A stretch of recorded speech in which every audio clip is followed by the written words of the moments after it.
तो शून्य समाधि महाद्वीप की स्थिति पूरी तरह से नियंत्रण से बाहर हो जाती। अपने गुस्से और रोष में गिरीश ने यह जांचने की भी परवाह नहीं की कि सील करने वाले व्यूह को किसने नष्ट किया। वह उस बड़े छेद के पास गया जहां सील करने वाला व्यूह तोड़ा गया था और अपनी पूरी ताकत से छेद से बाहर निकलने वाले आरोहण लोक के हड्डी दानव राक्षसों को मारना शुरू कर दिया। अभी बहुत सारे आरोहण लोक के हड्डी दानव राक्षस नहीं हैं जो मुहर से बच निकले हैं, इसलिए स्थिति को बचाने का अभी भी मौका है।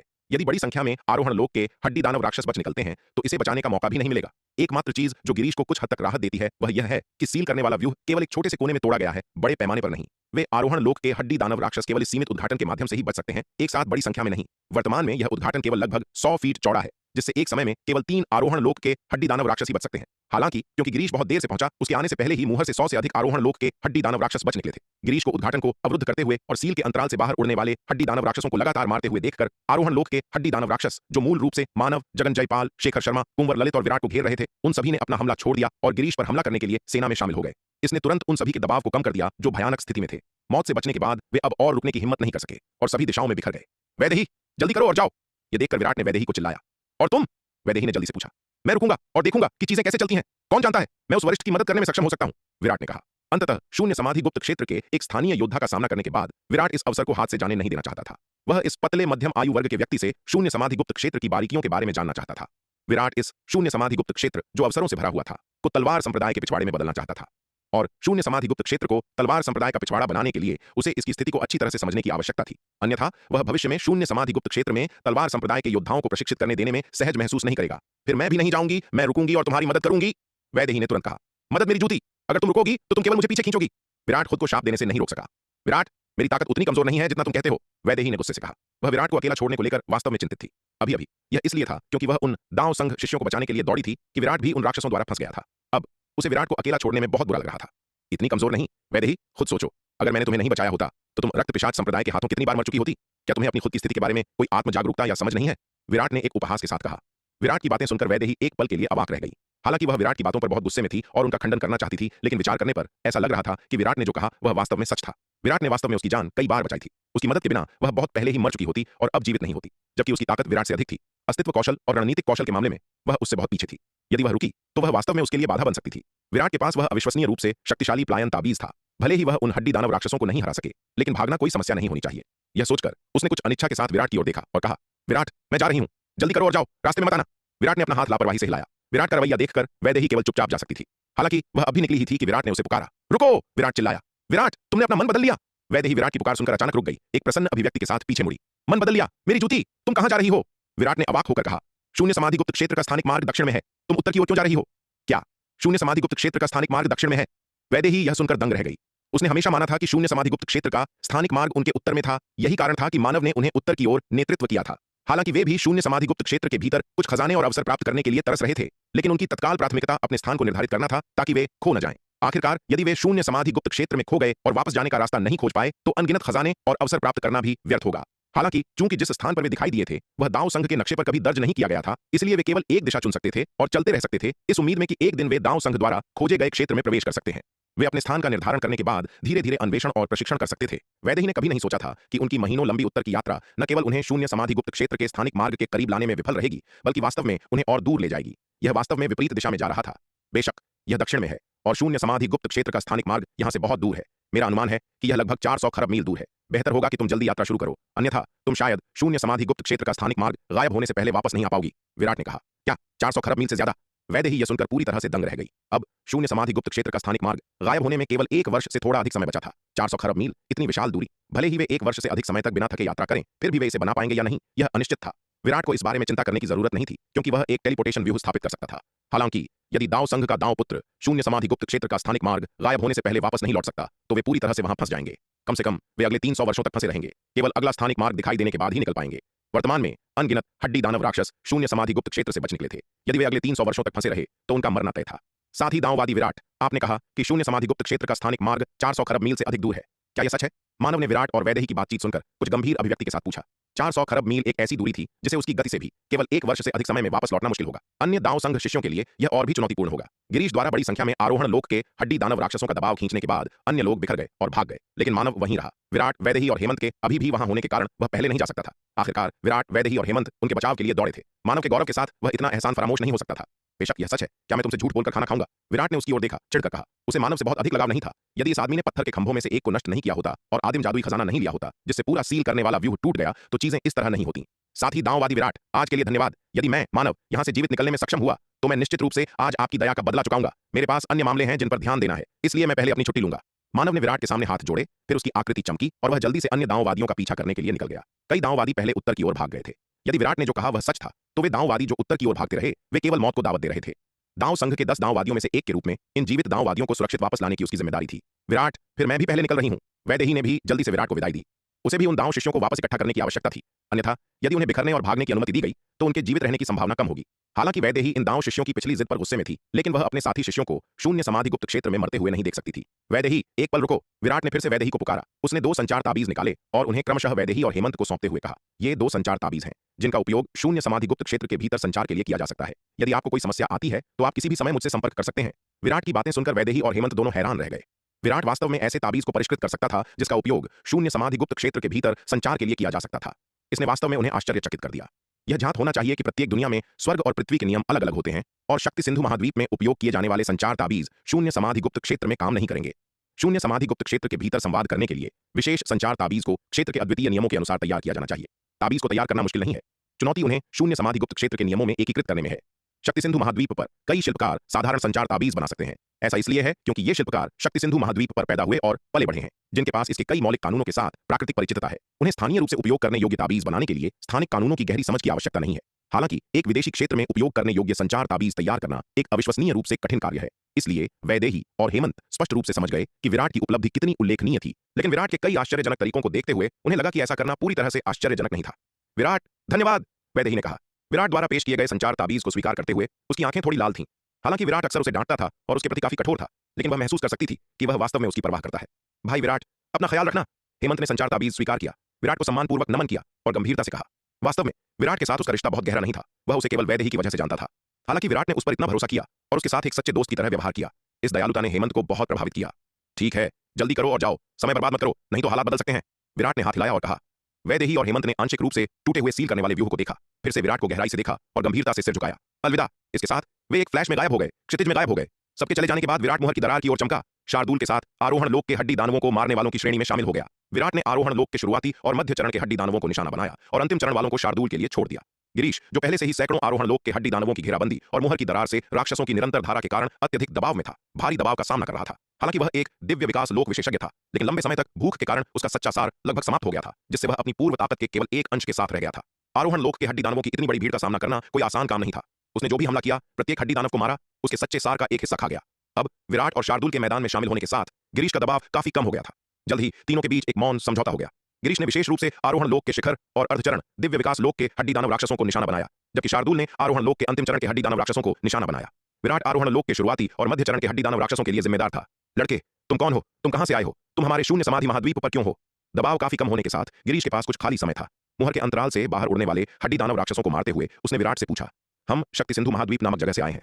हमारे शून्य समाधि महाद्वीप में आने का कारण यह है कि हमारे शक्ति सिंधु महाद्वीप पर एक स्थानिक मार्ग दिखाई दिया, इसलिए हमारे संप्रदाय के एल्डर्स ने हमें प्रशिक्षण के लिए इस शून्य समाधि गुप्त क्षेत्र में भेजा। विराट ने सच्चाई से कहा। इसे छिपाने की कोई जरूरत नहीं थी। गिरीश की बातों से वह बता सकता था कि गिरीश ने तुरंत देख लिया था कि वे शून्य समाधि गुप्त क्षेत्र के मूल निवासी नहीं थे, बल्कि दूसरी दुनिया से आए थे।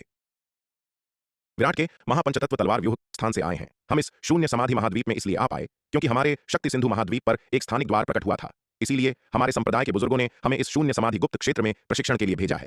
विराट ने पूरी सच्चाई बयां कर दी। इस बात को छिपाने की कोई जरूरत नहीं थी। गिरीश की बातों से वह समझ चुका था कि गिरीश ने तुरंत पहचान लिया था कि वे शून्य समाधि गुप्त क्षेत्र के मूल निवासी नहीं है, बल्कि किसी दूसरी दुनिया से आए हैं। इसके अलावा यह पता चलने के बाद कि मुहर वाला व्यूह नष्ट हो गया है, गिरीश की पहली प्रतिक्रिया हिसाब बराबर करने की नहीं थी, बल्कि वह तुरंत उन हड्डी दानव राक्षसों का संहार करने के लिए दौड़ पड़ा। इससे पता चलता है कि गिरीश कोई दुष्ट व्यक्ति नहीं था। यही कारण था कि विराट ने गिरीश के साथ रहकर उन आरोहण लोक के हड्डी दानव राक्षसों से लड़ने का साहस किया। वरना अगर गिरीश ने आते ही कत्लेआम शुरू कर दिया होता तो विराट पहले ही वैदेही और शार्दूल को लेकर भाग खड़ा हुआ होता और वहां रुककर मरने की हिमाकत कभी न करता। क्या तुम्हारी दुनिया और शून्य समाधि महाद्वीप के बीच एक स्थानिक द्वार खुल गया है? विराट की बात सुनकर गिरीश उत्साह से चिल्ला उठा। विराट के शब्द किसी डूबते हुए इंसान को तिनके का सहारा मिलने जैसे थे, जिसने उस अनंत अंधेरे में उसे आशा की एक किरण दिखा दी थी। इन शब्दों ने उसके पूरी तरह से निराश हो चुके दिल में उम्मीद की लौ फिर से जगा दी।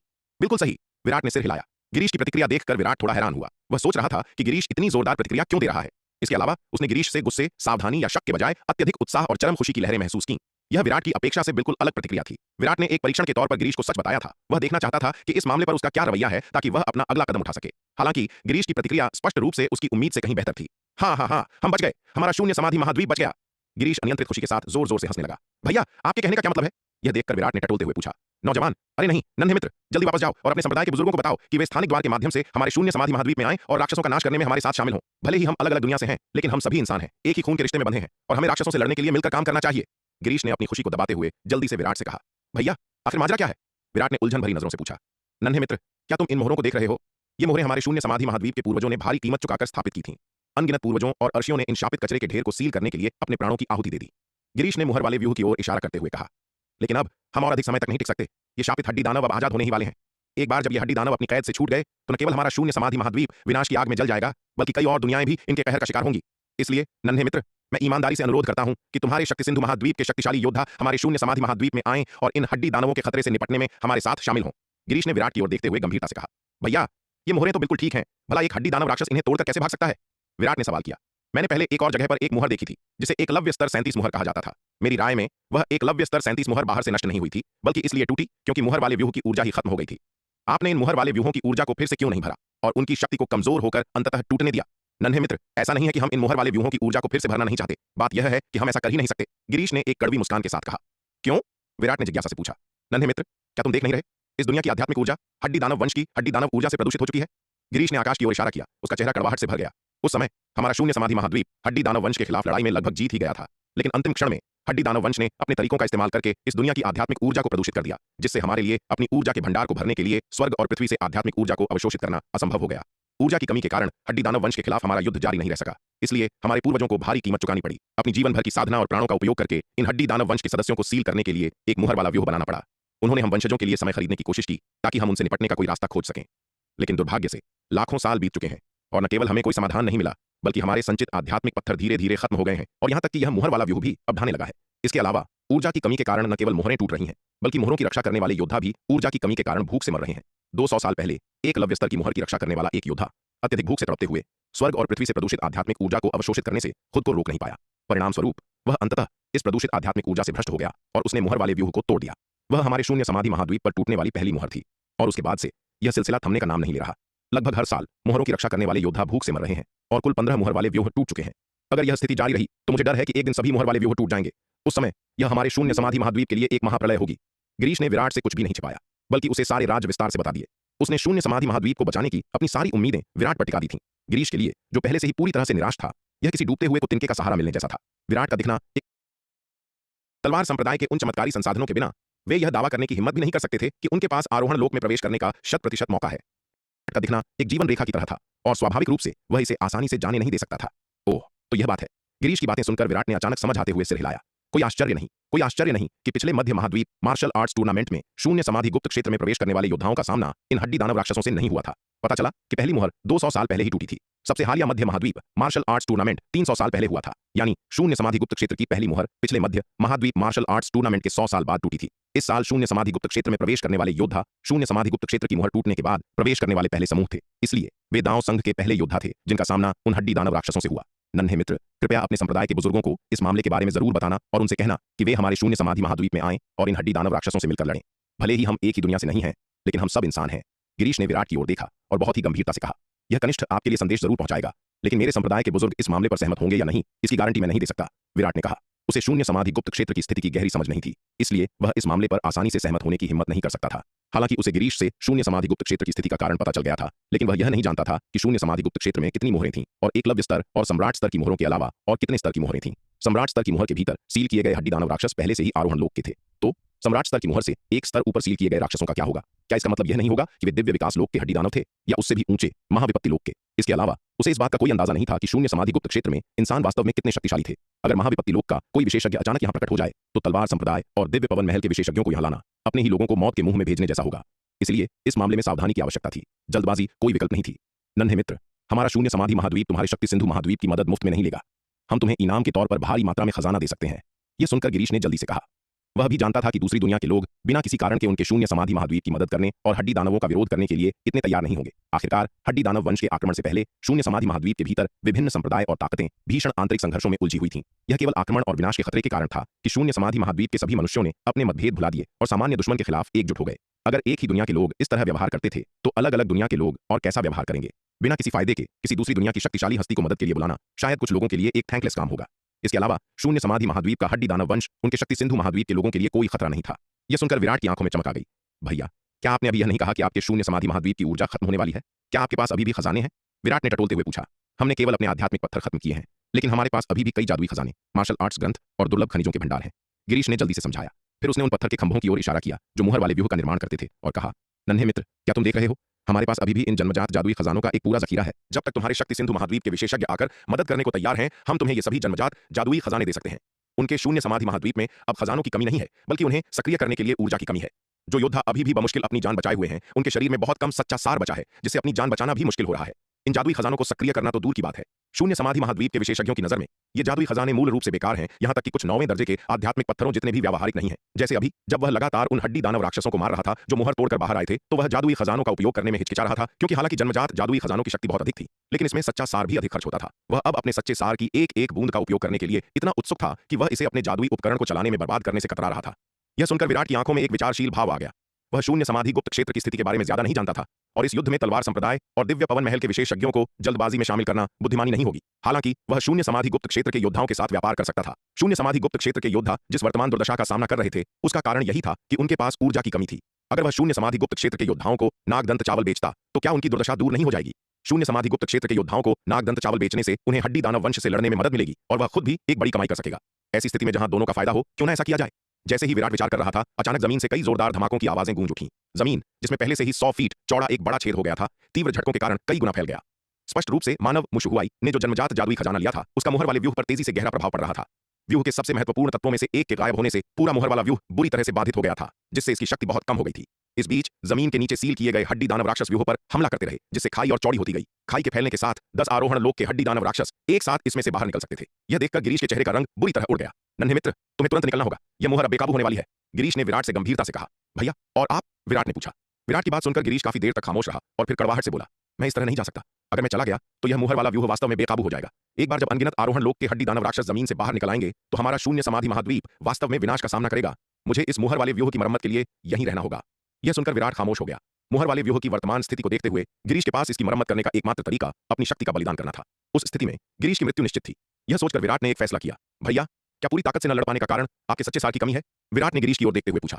गिरीश, एक प्रतिष्ठित दिव्य विकास लोक का विशेषज्ञ, केवल अर्धचरण दिव्य विकास लोक के योद्धा से थोड़ी अधिक शक्ति ही रखता था। यह एक दिव्य विकास लोक विशेषज्ञ से अपेक्षित शक्ति से काफी कम था। बेशक मेरा सच्चा सार लगभग पूरी तरह से खत्म हो चुका है, और मेरी ताकत पहले की तुलना में 10वें हिस्से से भी कम रह गई है। अगर मैं अभी भी अपने चरम पर होता, तो एक मामूली सम्राट स्तर की मुहर मेरे गिरीश के लिए कुछ भी नहीं होती। गिरीश ने अहंकार से कहा। भैया, मेरे पास यहाँ आध्यात्मिक झरने के पानी की एक बोतल है, जो शायद आपके सच्चे सार को फिर से भर सकती है, विराट ने कहा। बोलते समय विराट ने अपना हाथ खोला और प्राचीन महाद्वीप से लाए गए पानी की एक बोतल निकाली और उसे गिरीश की ओर फेंक दिया। आखिरकार वे सभी इंसान थे और हड्डी दानव वंश के खिलाफ मिलकर लड़ रहे थे, और विराट यह नहीं देखना चाहता था कि गिरीश इन हड्डी दानवों के हाथों मारा जाए। यह देखकर गिरीश ने हाथ बढ़ाया और विराट द्वारा फेंकी गई जेड की बोतल को पकड़ लिया। उसने अपनी उंगली से झटका दिया, बोतल का ढक्कन खोला और सिर को पीछे झुकाकर प्राचीन महाद्वीप के उस पानी को गटक गया। जेड की बोतल के अंदर वास्तव में क्या था, इसकी गिरीश को बिल्कुल परवाह नहीं थी। बात यहां तक आ गई थी, क्या हालात इससे भी बदतर हो सकते थे? भले ही विराट ने उसे जहरीली शराब की बोतल फेंकी होती, गिरीश उसे भी पी जाता, क्योंकि जहरीली शराब में भी ऊर्जा होती थी। जैसे ही प्राचीन महाद्वीप का यह झरने का पानी उसके पेट में गया, एक अतुलनीय शक्तिशाली जीवन शक्ति भीतर से फैल गई। गिरीश ने महसूस किया कि उसका पूरा शरीर इस शक्तिशाली जीवन शक्ति से पोषित हो रहा है। उसे अविश्वसनीय रूप से आरामदायक महसूस हुआ, जैसे कि वह बसंत की हवा में नहा रहा हो। इसके अलावा यह आध्यात्मिक झरने का पानी एक अतुलनीय शुद्ध ऊर्जा में बदल गया, जो तेजी से उसके सच्चे सार में परिवर्तित हो गया। इस समय गिरीश का पूरा शरीर सूखी जमीन की तरह था, जिसे अचानक मीठी बारिश मिल गई हो। उसके मांस का इंच इंच लालच से इस अतुलनीय शुद्ध ऊर्जा को अवशोषित कर रहा था। गिरीश ने महसूस किया कि उसका पूरा शरीर एक अतुलनीय शक्तिशाली जीवन शक्ति बिखेर रहा है। मूल रूप से सच्चे सार की लंबे समय तक कमी के कारण उसका शरीर ऊर्जा के सहारे के अभाव में अपने जीवन की नींव को ही नुकसान पहुंचाने लगा था। हालांकि विराट की आध्यात्मिक झरने के पानी की बोतल ने उसके क्षतिग्रस्त जीवन आधार को पूरी तरह से बहाल कर दिया। इसके अलावा इसने उसके सच्चे सार का 1/3 हिस्सा भी बहाल कर दिया। हाँ, आनंद आ गया, आनंद आ गया। मुझे गिरीश को लंबे समय से इतना अच्छा महसूस नहीं हुआ। यह सब महसूस करते हुए गिरीश दिल खोलकर हंसे बिना नहीं रह सका। नन्हे भाई, तुम्हारा धन्यवाद। आध्यात्मिक झरने के पानी की यह बोतल तो वास्तव में जीवन रक्षक है, गिरीश ने विराट की ओर मुड़ते हुए पूरे जोश के साथ कहा। नन्हे भाई, कृपया एक तरफ हट जाओ। आज मैं इन हड्डी दानव वंश के कचरे को अपनी असली ताकत दिखाऊंगा। तो फिर मैं इंतजार करता हूं और देखता हूं, विराट ने मुस्कुराते हुए कहा। इसके साथ ही वह और शार्दुल काफी दूर पीछे हट गए। एक बार जब विराट और शार्दुल काफी दूर हो गए, तो गिरीश ने और कोई संकोच नहीं किया। एक गरजती हुई दहाड़ के साथ उसके शरीर से एक अतुलनीय शक्तिशाली आभा फूट पड़ी। गिरीश ने एक मुक्का मारा, जिसकी भयानक ताकत ने उसके सामने दर्जनों आरोहण लोक के हड्डी दानव राक्षसों को तुरंत चकनाचूर कर दिया। यह देखकर विराट थोड़ा स्तब्ध रह गया। इस आदमी की ताकत किसी भी तरह से उसके पिता से कम नहीं लग रही थी। एक बार जब गिरीश ने अपनी पूरी शक्ति का प्रदर्शन किया, तो वह बेखौफ होकर लड़ा। उसकी भयानक मुक्के की ताकत स्वर्ग और पृथ्वी को चीरती हुई अपने रास्ते में अजेय थी।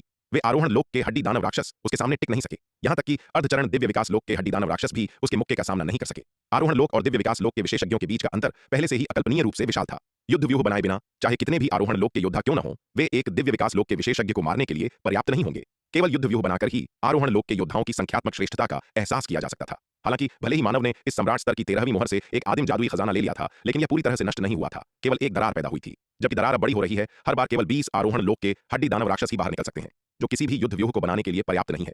गिरीश, जो पहले सच्चे सार से वंचित था, उसे अपने दैनिक कार्यों में बेहद सतर्क रहना पड़ता था। वह एक बूंद भी बर्बाद करने से डरता था। अब अपने सच्चे सार का 1/3 हिस्सा फिर से भरने के साथ वह आखिरकार एक भीषण लड़ाई लड़ सकता था, अपनी सारी दबी हुई कुंठा को बाहर निकाल सकता था। काफी प्रयास के बाद मानव, वैदेही और हेमंत आखिरकार फिर से मिलने में कामयाब रहे। उन्होंने न केवल दांव संघ के दांववादियों को इकट्ठा किया, बल्कि जगन जयपाल और अन्य जयपाल परिवार के योद्धाओं, शेखर शर्मा और अन्य शर्मा परिवार के योद्धाओं, और कुंवर ललित और अन्य रत्न भंडार संप्रदाय के शिष्यों को भी फिर से मिलाया। शून्य समाधि गुप्त क्षेत्र अब बेहद खतरनाक था। केवल एकजुट होकर और अपनी ताकत को मिलाकर ही वे बड़े खतरों का सामना कर सकते थे। जब सब फिर से इकट्ठा हुए तो कई लोग चुप रहे। माहौल तनाव से भारी था। इस बार उनका नुकसान बहुत बड़ा था। सबसे ज्यादा तबाही दांव संघ के दांववादी शिष्यों की हुई, जिन्होंने अपने लगभग आधे योद्धाओं को खो दिया। जयपाल परिवार, शर्मा परिवार और रत्न भंडार संप्रदाय सभी को अलग अलग स्तर का नुकसान हुआ। हालांकि दांव संघ ने सदस्यों की एक महत्वपूर्ण संख्या खो दी थी, लेकिन मानव ने कम से कम एक आदिम जादुई खजाना प्राप्त कर लिया था। दूसरी ओर जयपाल परिवार, शर्मा परिवार और रत्न भंडार संप्रदाय को कुछ भी हासिल नहीं हुआ। नुकसान की यह लहर वास्तव में विनाशकारी थी। चलो जल्दी निकलें। शून्य समाधि गुप्त क्षेत्र का स्थानिक द्वार यहां से 400 खराब मील से भी अधिक दूर है। हम और समय बर्बाद नहीं कर सकते। मानव ने सभी पर एक नजर डाली और भारी आवाज में कहा, क्या शून्य समाधि गुप्त क्षेत्र का स्थानिक द्वार यहां से 400 खराब मील दूर है? मानव के शब्द सुनकर सबका दिल बैठ गया। अब शून्य समाधि गुप्त क्षेत्र के स्थानिक द्वार के गायब होने में केवल 1 वर्ष से थोड़ा अधिक समय बचा है। इतनी विशाल दूरी का मतलब है कि मानव जैसे विशेषज्ञों को छोड़कर लगभग कोई भी इतने कम समय में स्थानिक द्वार के प्रवेश द्वार तक नहीं पहुंच सकता। सब खत्म हो गया। इस बार हम वास्तव में इस शून्य समाधि गुप्त क्षेत्र में पूरी तरह से फंसने वाले हैं। शून्य समाधि गुप्त क्षेत्र में इतना बड़ा बदलाव होने के साथ कौन जानता है कि हड्डी दानव वंश नामक उन राक्षसों में से कितने अभी भी वहां हैं। अगर हम 300 साल तक यहां फंसे रहे तो हम कैसे बचेंगे? क्या करें, क्या करें? एक पल के लिए लगभग सभी के चेहरों पर निराशा छा गई। उन्होंने कभी नहीं सोचा था कि शून्य समाधि गुप्त क्षेत्र में प्रवेश करते समय स्थानिक द्वार द्वारा उन्हें इतनी दूर फेंक दिया जाएगा। सबसे महत्वपूर्ण बात यह है कि पिछले 6 महीनों से शून्य समाधि गुप्त क्षेत्र में उन्होंने गलत रास्ता अपनाया था। उत्तर की ओर बढ़ते हुए स्थानिक द्वार से और दूर होते जा रहे थे। अगर वे शुरू से ही दक्षिण की ओर बढ़े होते तो हालात ऐसे नहीं होते। घबराओ मत दोस्तों, यह केवल 400 खराब मील की यात्रा है। हमें पूरा भरोसा है कि हम 1 साल से थोड़े अधिक समय में वापस आ सकते हैं। कुंवर ललित ने अचानक कहा। भाई ललित, क्या आपके पास कोई अच्छी योजना है? जगन ने यह सुनते ही जल्दी से पूछा। बेशक, मेरे पास एक योजना है। ललित ने मुस्कुराते हुए सिर हिलाया। शून्य समाधि गुप्त क्षेत्र में प्रवेश करने से पहले मेरे पिता ने मुझे एक उड़ने वाला जादुई खजाना दिया था। यह उड़ने वाला जादुई खजाना एक अर्धचरण जन्मजात खजाना है, जो एक दिन में 2 खराब मील की यात्रा करने में सक्षम है। क्या एक दिन में 2 खराब मील? यह सुनकर सभी खुशी से झूम उठे। एक उड़ने वाला जादुई खजाना जो एक दिन में 2 खराब मील की यात्रा कर सकता है, इसका मतलब है कि 400 खराब मील की यात्रा में केवल 200 दिन से थोड़ा अधिक समय लगेगा, जो उनके लिए शून्य समाधि गुप्त क्षेत्र का स्थानिक द्वार गायब होने से पहले लौटने के लिए पर्याप्त समय से अधिक है। मैं सोच रहा हूं कि भाई ललित का उड़ने वाला जादुई खजाना कितने लोगों को ले जा सकता है? शेखर शर्मा ने भी जल्दी से पूछा। शेखर की बातें सुनकर सभी के दिल फिर से बैठ गए। यह वास्तव में एक महत्वपूर्ण बिंदु था। यदि ललित का उड़ने वाला जादुई हथियार कई लोगों को नहीं ले जा सकता, तो उनमें से कुछ अभी भी वापस नहीं लौट पाएंगे। चिंता मत करो दोस्तों, यह उड़ने वाला जादुई हथियार 1000 लोगों को ले जा सकता है, जो हम सभी के लिए सवारी करने के लिए पर्याप्त से अधिक है। ललित ने मुस्कुराते हुए कहा। बोलते हुए उसने अपना हाथ लहराया और उनके सामने एक छोटी मेघ नौका दिखाई दी। ललित द्वारा इसे बाहर निकालने के बाद मेघ नौका तेजी से फैलने लगी और अंततः 100 फीट लंबी मेघ नौका में बदल गई। भाई ललित, इस बार आपका बहुत बहुत धन्यवाद। मानव ने यह देखकर ललित के सामने हाथ जोड़कर उसका धन्यवाद किया। आप बहुत दयालु हैं, दांववादी मानव। हम सभी दांव संघ के साथी दांववादी हैं, और यह सही ही है कि हम एक दूसरे की मदद करें। ललित ने मुस्कुराते हुए उसी भाव में जवाब दिया। मानव, जगन, शेखर और अन्य सभी बेहद कुलीन स्थिति और अद्वितीय प्रतिभा वाले मार्शल आर्ट्स के विलक्षण प्रतिभागी थे। रत्न भंडार संप्रदाय के युवा मालिक के रूप में ललित स्वाभाविक रूप से उनसे दोस्ती करने का यह मौका नहीं चूकना चाहता था। आखिरकार एक व्यापारी के लिए सबसे महत्वपूर्ण बात अच्छे संबंध बनाना और प्रतिभा के लिए पारखी नजर रखना है। यह कुछ ऐसा था जो उसके पिता सेठ लालचंद ने उसे बार बार बताया था। रत्न भंडार संप्रदाय के युवा मालिक के रूप में ललित के पास खजानों की कोई कमी नहीं थी। यह मेघ नौका उसके पास मौजूद सबसे तेज उड़ने वाला जादुई हथियार भी नहीं थी। हालांकि यह मेघ नौका जो एक दिन में 2 खराब मील की यात्रा करने में सक्षम थी, उनकी वर्तमान स्थिति के लिए पूरी तरह से पर्याप्त थी। इसलिए उसे अधिक उन्नत उड़ने वाला जादुई हथियार बाहर लाने की कोई आवश्यकता नहीं थी। कहीं ऐसा न हो कि यह लालच को आकर्षित करे। यद्यपि उसकी ताकत दुर्जेय थी, पृथ्वी रैंकिंग में 5वें स्थान पर, फिर भी वह मानव जैसी सच्ची अद्वितीय प्रतिभा से काफी कमतर था। मानव की ताकत के साथ उसे मारने में शायद 10 चालें भी नहीं लगेंगी। हालांकि ललित को यह विश्वास नहीं था कि मानव ऐसा कुछ करेगा, लेकिन सतर्क रहना कभी भी बुरा विचार नहीं था। सबके मेघ नौका पर चढ़ने के बाद ललित ने इसे अपनी अधिकतम गति से चलाया और तेजी से दक्षिण की ओर उड़ गया। सम्राट स्तर की 13वीं मोहर। गिरीश ने मुक्कों की बौछार कर दी। भूमिगत मोहर से निकले आरोहण लोक के हड्डी दानवों को बेरहमी से उड़ा दिया। हालांकि मोहर में दरार चौड़ी हो रही थी और अधिक से अधिक आरोहण लोक के हड्डी दानव एक ही समय में बाहर उड़ रहे थे, लेकिन कोई भी गिरीश के भयानक मुक्कों से बच नहीं सका। हालांकि 1000 आरोहण लोक के हड्डी दानवों को मारने के बाद कभी विस्मयकारी और जोश से भरा गिरीश कमजोर पड़ने लगा। उसका बहाल हुआ 1/3 सच्चा सार लगभग पूरी तरह से खत्म हो गया था। हालांकि आरोहण लोक के हड्डी दानव जब तक कि वे युद्ध व्यूह नहीं बनाते, उसकी नजर में कोई खतरा नहीं थे, चाहे उनकी संख्या कितनी भी हो, लेकिन उन्हें मारने में भी उसका सच्चा सार खर्च होता था। बिना भरपाई के वह आरोहण लोक के हड्डी दानवों की भारी संख्या से आसानी से अभिभूत होकर मारा जा सकता था। नन्हे भाई, क्या तुम्हारे पास अभी भी वह आध्यात्मिक झरने का पानी है? मुझे एक और बोतल दो। अपने सच्चे सार को लगभग समाप्त महसूस करते हुए गिरीश ने दूर खड़े विराट को जल्दी से पुकारा। गिरीश की बात सुनकर विराट ने बिना एक शब्द कहे उसे तुरंत प्राचीन महाद्वीप के पानी की एक और बोतल फेंक दी। गिरीश ने जेड की बोतल को पकड़ा, अपना सिर पीछे झुकाया और पूरी बोतल का पानी गटक गया। बड़ी मात्रा में प्राचीन महाद्वीप के पानी के पेट में जाने के साथ गिरीश ने अपने खाली हो चुके सच्चे सार को तेजी से बहाल होते हुए महसूस किया। हालांकि इस बार वह केवल अपनी मूल मात्रा का लगभग एक तिहाई ही बहाल कर पाया। विराट ने उसे एक साथ बहुत अधिक प्राचीन महाद्वीप का पानी देने की हिम्मत नहीं की। कोई भी कभी भी बहुत सावधान नहीं हो सकता। क्या होगा अगर गिरीश अपनी चरम स्थिति में वापस आ गया और उसे मारने के लिए मुड़ गया? यद्यपि संभावना कम थी, फिर भी सतर्क रहना आवश्यक था। इसलिए हर बार जब विराट ने गिरीश को प्राचीन महाद्वीप के पानी का एक हिस्सा फेंका तो वह आकार में केवल 10 वर्ग था, लेकिन 10 वर्ग प्राचीन महाद्वीप का पानी गिरीश के लिए केवल 1000 आरोहण लोक के हड्डी दानव राक्षसों को मारने के लिए पर्याप्त था। आधा दिन बीत गया और गिरीश ने हजारों आरोहण लोक के हड्डी दानव राक्षसों को मार डाला था।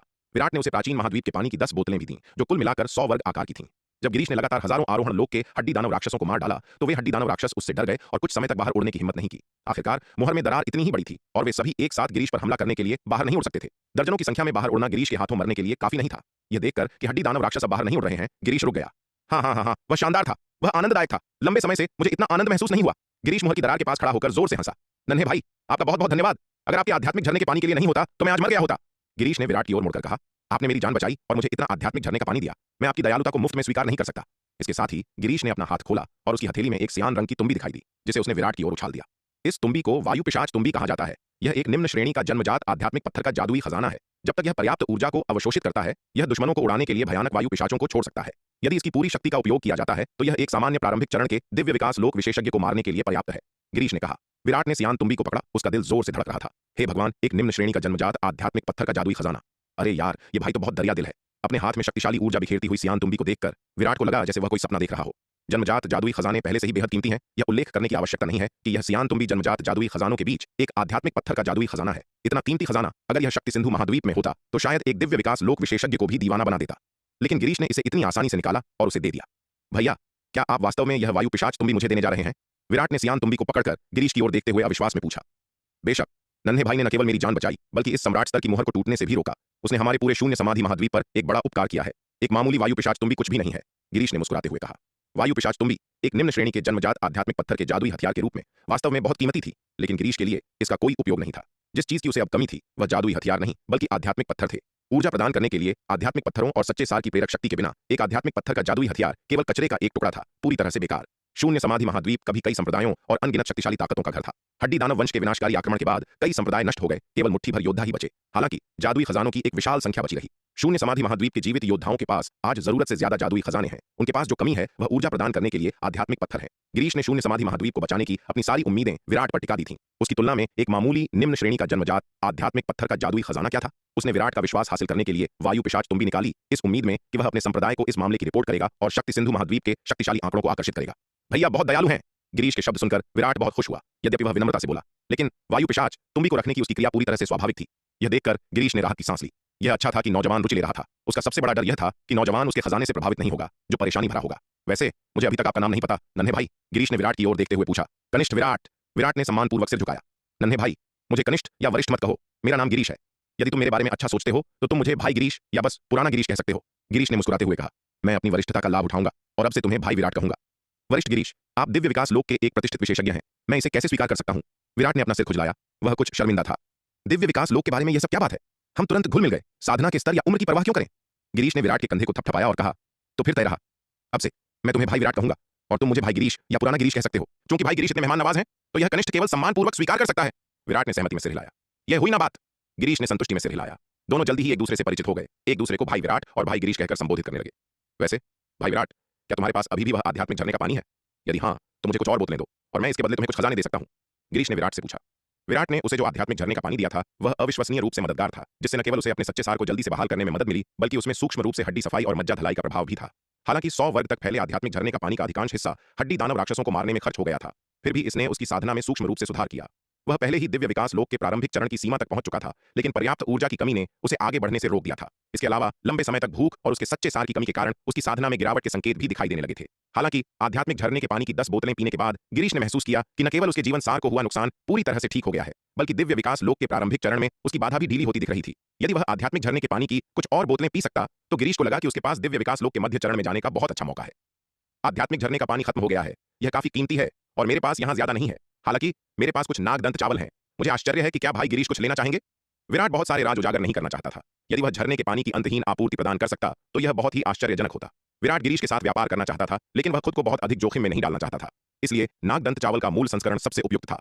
तलवार संप्रदाय के पास नागदंत चावल का मूल संस्करण व्यावहारिक रूप से उतना हो सकता है जितना वे चाहते हैं। आखिरकार तलवार संप्रदाय और दिव्य पवन महल के क्षेत्र में बड़ी मात्रा में भूमि में अब नागदंत चावल लगाए गए हैं।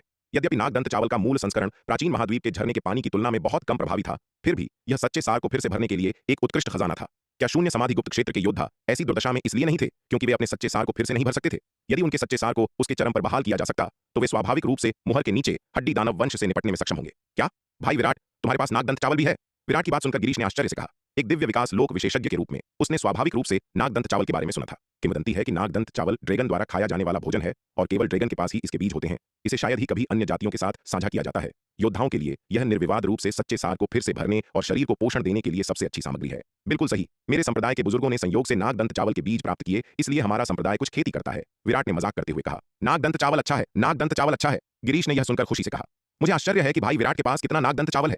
मेरे पास अभी लगभग 10 लाख सेर हैं। हालांकि मेरे संप्रदाय के पास नागदंत चावल का काफी भंडार है। यदि भाई गिरीश केवल मेरे पास मौजूद नागदंत चावल खरीदना चाहते हैं तो मैं इसे आपको अभी 10 लाख सेर बेच सकता हूं। लेकिन अगर भाई गिरीश बड़ी मात्रा में खरीदना चाहते हैं तो मुझे वापस जाना होगा और अपने संप्रदाय के बुजुर्गों के साथ चर्चा करनी होगी। विराट ने कहा। उसने यह कहने की हिम्मत नहीं की कि उसकी अनंत परम मीनार में कम से कम 10 अरब सेर नागदंत चावल जमा है। और यह 10 अरब सेर नागदंत चावल मूल संस्करण नहीं था, बल्कि नागदंत चावल का दूसरा संस्करण था जो अनंत परम मीनार के दूसरे स्तर पर उगाया गया था। अनंत परम मीनार के दूसरे स्तर की तारों की रोशनी को अवशोषित करते हुए। यदि उसने यह कहने की हिम्मत की होती कि उसके पास सैकड़ों अरब सेर नागदंत चावल हैं तो विराट को संदेह था कि क्या गिरीश उसे बस मार डालेगा। 10 लाख सेर! यह सुनकर गिरीश का चेहरा खुशी से चमक उठा और उसने जल्दी से कहा। भाई विराट, तो मुझे पहले 10 लाख सेर नागदंत चावल बेच दो। अपनी कीमत बताओ भाई विराट। जहां तक कीमत का सवाल है, भाई गिरीश की बड़ी खरीद को देखते हुए मैं आपको छूट दूंगा। प्रति सेर 10 लाख 8वें दर्जे के आध्यात्मिक पत्थर। विराट ने एक पल के लिए सोचा, गिरीश की ओर देखते हुए और बिना अपना भाव बदले कहा। ठीक है, तो तय रहा। गिरीश ने मोल भाव नहीं किया और तुरंत सहमत हो गया। गिरीश की त्वरित सहमति से विराट हक्का बक्का रह गया। क्या यह आदमी वास्तव में इतना ईमानदार था? मोल भाव भी नहीं किया। दरअसल उसने जो कीमत बताई थी वह पूरी तरह से अत्यधिक थी, एक अपमानजनक मांग। वह गिरीश की बातचीत करने का इंतजार कर रहा था, लेकिन अप्रत्याशित रूप से गिरीश तुरंत सहमत हो गया। ऐसे दयालु व्यक्ति का सामना करते हुए विराट को थोड़ी शर्मिंदगी महसूस हुई।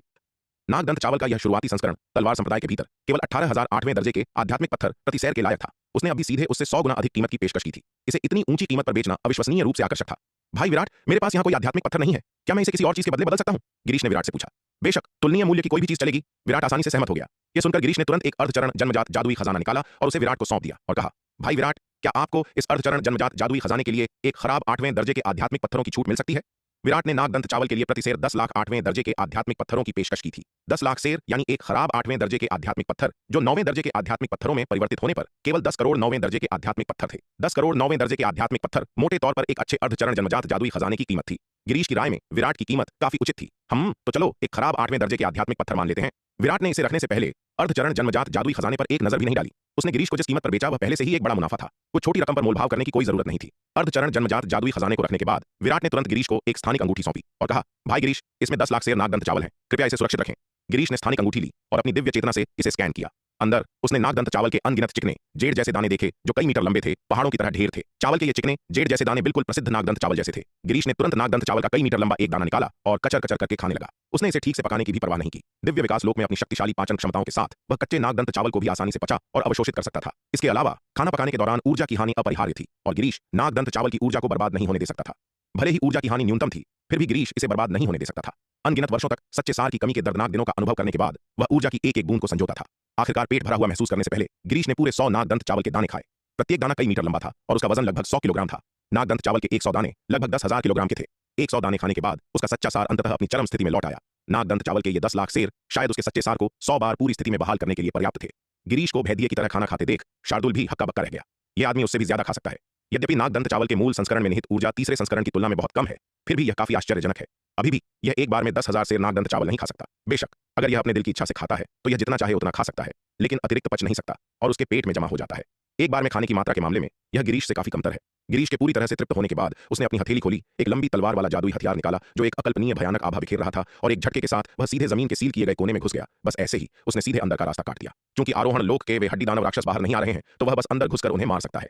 यह दृश्य देखकर विराट दंग रह गया। धत तेरी की, यह भाई गिरीश तो सच में बहुत खूंखार है। धड़ाम धड़ाम धड़ाम अचानक जमीन के नीचे से पृथ्वी को हिला देने वाले झटकों की एक श्रृंखला फूट पड़ी। 1 घंटे बाद गिरीश फिर से जमीन के नीचे से बाहर निकला और नागदंत चावल निकालकर उसे कच्चा चबाने लगा। अपनी सच्ची ऊर्जा को फिर से भरने के बाद वह एक बार फिर अपनी तलवार के साथ अंदर घुस गया। इस तरह गिरीश अपनी सच्ची ऊर्जा को खत्म करने के बाद नागदंत चावल खाने के लिए बाहर आता और फिर पेट भरने के बाद वापस अंदर चला जाता। वह इस तरह 20 से अधिक बार अंदर और बाहर गया। सम्राट स्तर की 13वीं मुहर में सील किए गए लाखों आरोहण लोक के हड्डी दानव राक्षसों को पूरी तरह से नष्ट कर दिया। हाँ, वह शानदार था, बहुत ही शानदार। 10 लाख वर्षों की दबी हुई कुंठा के बाद केवल आज ही मुझे वास्तव में संतोषजनक और शानदार लड़ाई मिल पाई है।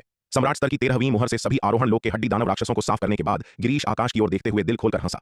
बेशक मुख्य कारण यह था कि उसने मुहर के नीचे सीधे भूमिगत में घुसने की हिम्मत की, क्योंकि मुहर के नीचे अब आरोहण लोक के हड्डी दानव राक्षस मूल सील की गई हड्डी दानव सेना नहीं थे, बल्कि केवल उनके वंशज थे। वंशज हड्डी दानवों के इस समूह ने औपचारिक युद्ध व्यूह प्रशिक्षण नहीं लिया था, वे पूरी तरह से एक भीड़ थे। भले ही ये आरोहण लोक के हड्डी दानव कुछ युद्ध व्यूह जानते थे, लेकिन वास्तविक युद्ध के बपतिस्मा के बिना वे अपनी पूरी शक्ति का प्रदर्शन नहीं कर सकते थे। एक भीड़ चाहे कितनी भी बड़ी क्यों न हो, बेकार थी। यदि ये हड्डी दानव राक्षस मूल आरोहण लोक की हड्डी दानव सेना होते तो गिरीश का सीधा हमला आत्मघाती होता। एक सच्ची कुलीन सेना और एक भीड़ द्वारा प्रदर्शित युद्ध शक्ति बस अतुलनीय है। एक अच्छी तरह से प्रशिक्षित युद्ध में कठोर कुलीन सेना आसानी से उसी लोक के उन योद्धाओं का सफाया कर सकती थी जो उनसे 100 या 1000 गुना अधिक थे। यदि यह मूल आरोहण लोक की हड्डी दानव वंश की सेना होती तो 10 लाख की तो बात ही छोड़िए, यहां तक कि केवल 10,000 की मजबूत सेना से भी गिरीश बचता, जो उनका सीधे सामना करने की हिम्मत नहीं करता। सीधा टकराव का मतलब निश्चित मौत होती। सम्राट स्तर की 13वीं मुहर में सभी आरोहण लोक के हड्डी दानव वंश के राक्षसों का सफाया करने के बाद मुहर की ही आवश्यकता नहीं रह गई। इसलिए गिरीश ने पूरे मुहर वाले व्यूह को तोड़ दिया और इसे स्थापित करने के लिए उपयोग की जाने वाली सभी जादुई कलाकृतियों को इकट्ठा कर लिया। पहले गिरीश को इन कलाकृतियों की ज्यादा परवाह नहीं थी। आखिरकार सच्चे सार को फिर से भरने के लिए आध्यात्मिक पत्थरों के बिना बड़ी संख्या में कलाकृतियां भी बेकार होंगी। वे लगभग भूख से मर रहे थे। इन कलाकृतियों को शक्ति देने के लिए सच्चे सार के बिना इतनी सारी चीजों का क्या उपयोग था? लेकिन अब बात अलग है। इन सभी जादुई खजानों का उपयोग विराट से नागदंत चावल खरीदने के लिए किया जा सकता है। एक अकेला अर्धचरण जन्मजात जादुई खजाना 10 लाख सेर से अधिक नागदंत चावल खरीद सकता है। नागदंत चावल की विशाल मात्रा जो ये 3600 उच्च श्रेणी, 9वीं श्रेणी या उससे ऊपर के जादुई खजाने खरीद सकते हैं, अकल्पनीय है। खासकर यह देखते हुए कि इन 3600 खजानों में से 36 जन्मजात जादुई खजाने हैं। नहीं, एक जन्मजात जादुई खजाना योद्धाओं के पिछले समूह द्वारा ले लिया गया था, जिससे केवल 35 बचे हैं। लेकिन केवल 35 जन्मजात जादुई खजानों के साथ भी वे जो नागदंत चावल खरीद सकते हैं वह अभी भी आश्चर्यजनक है। नागदंत चावल जिसे केवल इस एक मुहर वाले व्यूह के जादुई खजानों से खरीदा जा सकता है, वह शायद उन सभी को कई वर्षों तक खिलाने के लिए पर्याप्त है। और यदि सभी मुहर वाले व्यूह के जादुई खजानों को तोड़ दिया जाता तो नागदंत चावल की जो मात्रा खरीदी जा सकती थी वह एक खगोलीय आंकड़ा होता। उनका शून्य समाधि महाद्वीप बच गया। जब तक पर्याप्त नागदंत चावल था, शक्ति सिंधु महाद्वीप के योद्धाओं को हस्तक्षेप करने की आवश्यकता भी नहीं होगी। वे शून्य समाधि महाद्वीप पर हड्डी दानव वंश के खतरे को खुद ही हल कर सकते थे। उसकी एकमात्र चिंता अब यह थी कि क्या शक्ति सिंधु महाद्वीप के पास उन्हें आपूर्ति करने के लिए पर्याप्त नागदंत चावल है।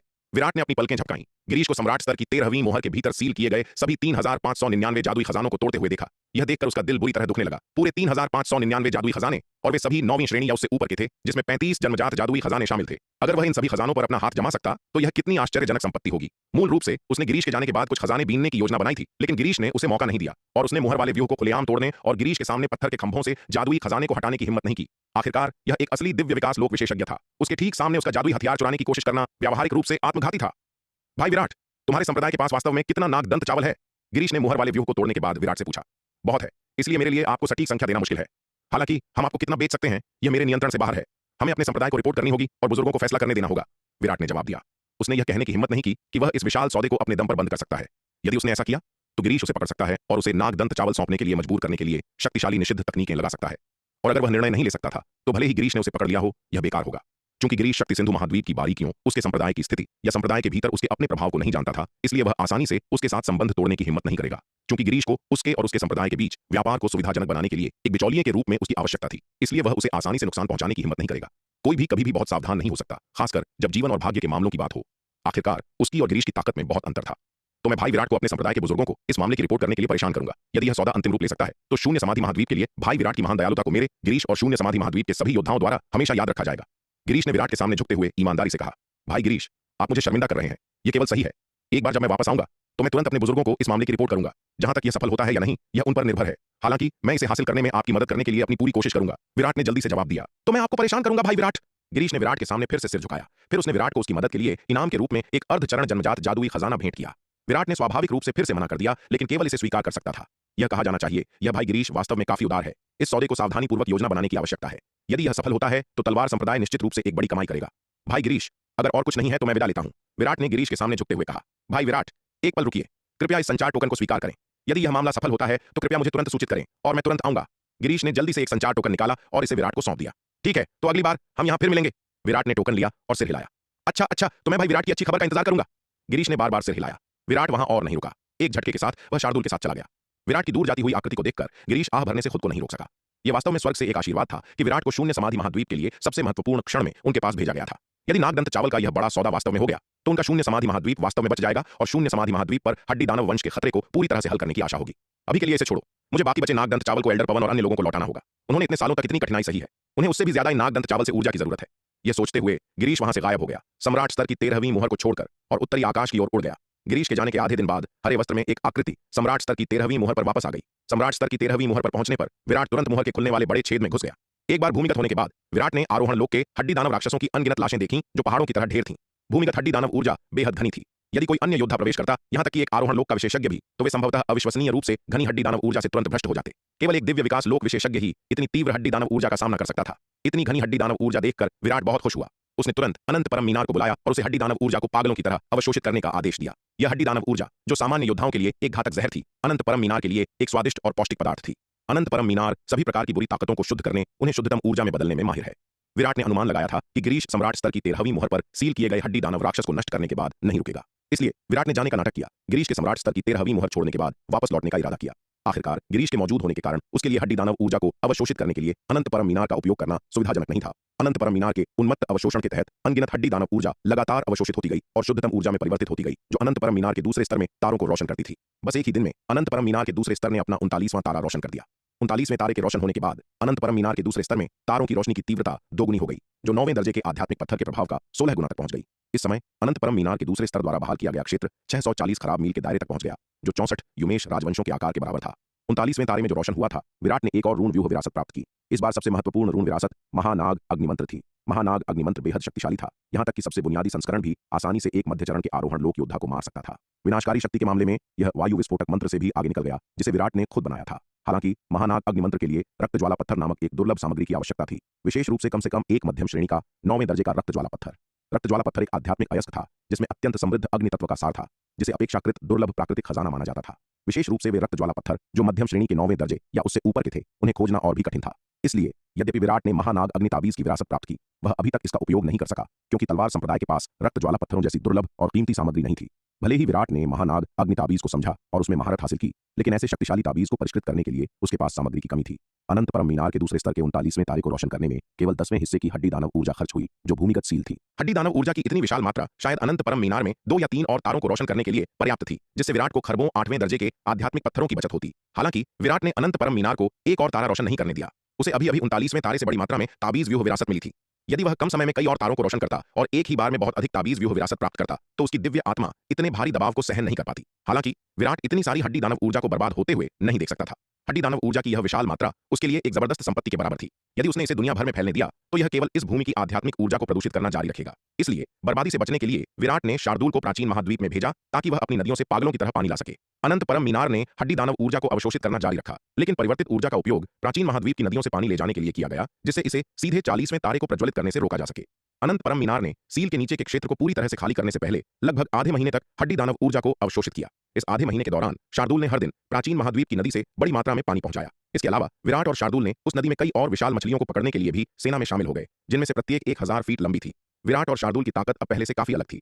मछली जिसे मारने के लिए पहले 6 लोगों विराट, शार्दूल, नीलिमा, चंपा, माया और आयु के संयुक्त प्रयासों की आवश्यकता होती थी, अब उन दोनों द्वारा आसानी से संभाला जा सकता था। खासकर जब से विराट ने बैंगनी आत्मा शोधन तकनीक के 16वें स्तर को तोड़ दिया, उसकी आध्यात्मिक शक्ति बहुत बढ़ गई थी और सूर्य आत्मा विच्छेद तकनीक के दूसरे स्तर की शक्ति भी काफी बढ़ गई थी। इन खूंखार जानवरों के खिलाफ, जिनकी बुद्धि विशेष रूप से उच्च नहीं थी, बहुत बढ़ी हुई सूर्य आत्मा विच्छेद तकनीक बेहद प्रभावी थी। इन वस्तुओं को ले जाने के पिछले आधे महीने ने विराट को प्राचीन महाद्वीप के नदी के पानी और प्राचीन महाद्वीप की कई विशाल मछलियों की एक बड़ी मात्रा जमा करने की अनुमति दी। प्राचीन महाद्वीप के नदी के पानी की इतनी बड़ी मात्रा अगर बेची जाती, तो निस्संदेह एक अकल्पनीय संपत्ति के बराबर होती। इसके अलावा इस सील किए गए भूमिगत क्षेत्र में न केवल भारी मात्रा में हड्डी दानव ऊर्जा है, बल्कि अनगिनत 9वें दर्जे की राक्षसी कलाकृतियां भी हैं। यदि अनंत परम मीनार इन 9वें दर्जे की राक्षसी कलाकृतियों को निगल लेती, तो वे शायद कई तारों को रोशन कर सकती थीं। यहां तक कि उन आरोहण लोक के हड्डी दानवों की हड्डियां भी कठपुतलियां बनाने के लिए उत्कृष्ट सामग्री होंगी। हालांकि गिरीश के सील किए गए भूमिगत क्षेत्र में पिछले प्रवेश और उसके विनाशकारी तांडव के कारण आरोहण लोक के हड्डी दानवों का विशाल बहुमत धूल में मिल गया था। केवल कुछ शिखर आरोहण लोक और अर्धचरण दिव्य विकास लोक के हड्डी दानव ही अपेक्षाकृत अक्षत लाशों को संरक्षित करने में कामयाब रहे, लेकिन उनमें से अधिकांश को भी गिरीश द्वारा टुकड़ों में काट दिया गया था। वास्तव में पूर्ण आरोहण लोक के हड्डी दानव की लाशें बहुत कम हैं। विराट के लिए एक सम्राट स्तर की मुहर बस एक विशाल खजाना है। भले ही गिरीश ने मुहर वाले व्यूह को स्थापित करने के लिए उपयोग की जाने वाली सभी उच्च स्तरीय जादुई कलाकृतियों को ले लिया, लेकिन भूमिगत सील की गई चीजें अभी भी एक अकल्पनीय खजाना थीं। बेशक ये चीजें अन्य योद्धाओं के लिए केवल हानिकारक जहर होंगी, केवल विराट, जिसके पास अनंत परम मीनार थी,